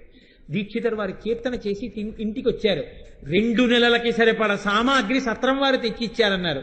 అడిగితే సత్రం వారు అన్నారు, మాకేం తెలిసి విషయం మాకు తెలియదు అన్నారు. దీక్షితరు వారు వెంటనే మళ్ళీ త్యాగరాజస్వామి వారి గుడికెళ్ళి త్యాగరాజస్వామి వారు అంటే పరమశివుడు, అక్కడ మళ్లీ కీర్తన చేసి ఆయనకి కృతజ్ఞతలు ఆవిష్కరించారు. అంతటి మహానుభావుడు. ఒకానొక నాడు శరభోజీ మహారాజు గారికి ఈ ముత్తుస్వామి దీక్షితర్ అంటే ఎంతో ప్రేమ. ఒక్కసారి నా ఆస్థానానికి వచ్చి కీర్తనలు చేస్తే ఎన్నో ఆభరణాలు ఇస్తానన్నాడు. భార్య అంది ఒక రోజు రాత్రి, ఏమండి మీకు శరభోజీ మహారాజు అంత ఇష్టం కదా, ఒక్కసారి వెళ్ళి శరభోజీతో స్నేహం చేసి 4 కీర్తనలు ఆయన మీద పడకూడదా, ఆయన ఎన్నో ఆభరణాలు ఇస్తాడు, బంగారు ఆభరణాలు పెట్టుకోవాలని కోరికగా ఉంది అంది. అంటే ఆయన పడుకుని, అయ్యయ్యో నా భార్య నన్ను అర్థం చేసుకోలేకపోయింది, ఈ వాణి ఈశ్వరుడు ఇచ్చాడు, ఇన్నాళ్లు భగవంతుణ్ణి కీర్తించి భార్య బంగారు ఆభరణాల కోసం మహారాజుని కీర్తన చేయనా అనుకుని బాధతో ఆయన ఒక కీర్తన అద్భుతమైనటువంటి హిరణ్మయీం లక్ష్మీం సదా భజామి హీనమానవాశ్రయం త్యజామి అంటూ కీర్తన చేశారు. చేసి పడుకుని నిద్రపోయారు. నిద్రపోతే ఆయన భార్య కలలోకి సర్వాలంకార శోభిత అయినటువంటి లక్ష్మీదేవి కల్లోకి వచ్చింది. ఓసి పిచ్చిదానా, నీ భర్త వెళ్ళి రాజుల్ని సేవించి నీకు ఆభరణాలు తేవాలా, నీ కళ్ళ ముందు తిరుగుతూ నీతో కలిసి ఉన్నటువంటి వ్యక్తి, నువ్వు రోజు అన్నం పెడుతున్న వ్యక్తి ఎవరో తెలుసా? మహాభక్తుడై ఇన్ని కీర్తనలు పాడుతున్నవాడెవరో కాదు, నేనే పురుష రూపంలో ఉంటే ముత్తుస్వామి దీక్షితర్ అని సర్వాలంకార శోభిత అయినటువంటి అమ్మవారు లక్ష్మి ముత్తుస్వామి దీక్షితర్గా కనపడింది. కనపడితే ఆ భార్య పొంగిపోయి, నా అదృష్టం అమ్మవారే నాకు భర్తగా ఉందని పరవశించి ఆయన సేవలు చేస్తుంది. వారు పెద్దవారు అయిపోయిన తర్వాత 1835 సంవత్సరం ఆశ్వీజమాసం బహుళ చతుర్దశి నరక చతుర్దశి తిథి నాడు ఒకరోజు తెల్లవారుజామున స్నానం చేసి ఇంట్లోకి వస్తున్నారు. ఆ ఊరి రాజుగారే స్వయంగా పరిగెత్తుకుంటూ వచ్చాడు. రాజ్యానికి ఏదో ఉపద్రవం వచ్చింది మహానుభావ, మీరు గొప్ప ఉపాసకులు, అమ్మవారి స్వరూపమైన వారు, నా భద్రగజం ఎందుచేతనో వెర్రువెక్కినట్టుగా తొండమెత్తి ఘీంకారం చేస్తూ శ్మశానంలోకి వెళ్ళి నిలబడింది. ఎవరైనా వస్తే తొండంతో విసిరేస్తోంది. ఎందుకు జరిగింది ఇలాగని అడిగారు. మహారాజా నీకేమీ కాదు, నువ్వు ఉపశాంతి పొందన్నారు. అన్నపూర్ణాదేవిని అర్చన చేస్తున్నారు. ఆయన శ్రీచక్రార్చన చేసి పున్నాగవరాళి రాగంలో ఏహి అన్నపూర్ణే సన్నిదేహి సదాపూర్ణే చిదానంద విలాసిని అని కీర్తన చేశారు. ఆయన చేస్తున్నటువంటి పూజ చేస్తున్న మూర్తిలో అన్నపూర్ణమ్మ సాక్షాత్కరించింది. అయిపోయిన తర్వాత శిష్యుల్ని కూర్చోబెట్టుకుని మీనలోచని పాశమోచిని భవపాశమోచిని శివే పాహి అంటూ వీణ వాయిస్తున్నారు. వీణ వాయిస్తూ అమ్మవారి వంక చూసి భవపాశమోచిని అని రాగం తీశారు. అమ్మా అంటూ ఆయన ఆ సప్తస్వర ప్రస్తారం చేసినప్పుడు 7వ స్థాయిలోకి వెళ్ళి పాడారు. అంతే, దాన్ని షడ్జమం అంటారు. అక్కడ పాడేటప్పటికీ ఆయన కంఠం ఆగిపోయింది. శిష్యులు గురువుగారు ఆపేశారు ఏంటని ఇలా చూశారు. ఆయనలోంచి దివ్య జ్యోతి ప్రకాశిస్తూ బయటికి వచ్చి అమ్మవారిలో లీనమైపోయింది. ముత్తుస్వామి దీక్ష గారు పక్కకు ఒరిగిపోయారు. అప్పుడు అర్థమైంది శిష్యులకి, ఓహో సంగీత శాస్త్రంలో ఒక మాట చెప్తారు, నిషాదం బృంహతే గజ. సప్త స్వరాలలో పై స్థాయిలో 7వ స్థాయిలో కానీ పాడితే ఆ సప్త స్వరాలలో 7వ స్వరాన్ని దాన్ని పిలిచేటప్పుడు ఆ నిషాదము అని పిలుస్తారు. ఆ నిషాదమే సప్తస్వరాలలో ఏనుగు యొక్క ఘీంకారం ఎలా ఉంటుందో అలా ఉంటుంది. కాబట్టి ఇప్పుడు ఈయన సప్తస్వరాలలో ఆ ఏనుగు ఘీంకారం అంటే ఈ 6 చక్రములను భేదించి సహస్రార చక్రంలోకి వెళ్ళి సహస్రార చక్రంలో పరమేశ్వరుడితో క్రీడించి అమృతధారలను పొంది యోగి అయి అమ్మవారిలో లీనమైపోవడమే 7వ స్థాయిలో ఏనుగు ఘీంకారం చేయడం రుద్రభూమిలో నిలబడి. అంటే ఒక యోగి శరీరాన్ని వదిలిపెట్టేస్తున్నాడు ఈ రాజ్యంలో అని ఏనుగు సంకేతించింది.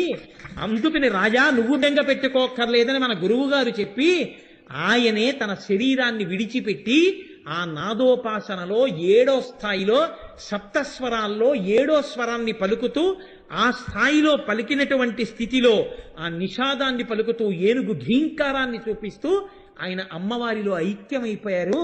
మహానుభావుడు యోగ విరాట్ అని చెప్పి ఆ రోజున ముత్తుస్వామి దీక్షితారు శిష్యులందరూ పొంగిపోయారు. మా గురువుగారంటే గురువుగారని. కాబట్టి ఇప్పుడు చెప్పండి, సంగీతమునందు సాహిత్యమునందు ఎవరు మహాపురుషులై తాము అభ్యసించినటువంటి విద్య చేత మోక్షము వైపుగా అడుగులు వేశారు తప్ప, తమ శిష్యులకి కూడా అటువంటి దిశానిర్దేశకత్వం చేశారు తప్ప, ఏ కారణం చేత కేవలం మనస్సుని రంజిల్ల చెయ్యడం తప్ప ఏదో కాలక్షేపం చేయించడం ఇలాంటి పిచ్చి పనులు సనాతన ధర్మంలో గురువులు చెయ్యలేదు. ఎప్పుడైనా చేస్తే వాళ్ళు నమ్ముకున్న విద్యతో, అది సంగీతం కావచ్చు, నాదోపాసనతో రాగ తాళ ప్రస్థానములను తీసి మోక్షం వైపుకు వెళ్ళిన వాడెవడో వాడు సంగీత విద్వాంసుడు. అంతేకాని మైకు పట్టుకుని గోదావరి గట్టుంది గట్టు మీద చెట్టుంది పాడిన వాళ్ళందరూ సంగీత విద్వాంసులు కారు. అటువంటి సంగీతం మనని తరింప చెయ్యలేదు. తాను తరించడు, మనని తరింప చెయ్యలేడు. ఎవడు అటువంటి స్వరప్రస్థానంలో నాదోపాసన చేస్తాడో వాడు తాను తరిస్తాడు. అటువంటి కచేరీ విన్నవాడు కూడా తరించిపోతాడు. అటువంటి మహాపురుషులు సంగీతమునందు అమ్మవారి దంతపంక్తిలోకి వచ్చి కూర్చున్నారు. వారు ఆ అక్షరములనే ఉపాసన చేసి అక్షర స్థితిని పొందారు. మనకి ఆ కీర్తనలను విడిచిపెట్టి ఈ కీర్తనలను పాడుకుని మీరు కూడా స్థితిని పొందండి అని మనకి మార్గనిర్దేశకత్వం చేశారు. ఆ అమ్మవారి దంతపంక్తియే ఒక చంద్రశేఖరులు, ఒక చంద్రశేఖర భారతి, ఒక రామకృష్ణ పరమహంస, ఒక త్యాగరాజు, ఒక ముత్తుస్వామి దీక్షితర్, ఒక శ్యామశాస్త్రి, ఇంతమంది మహాపురుషులు.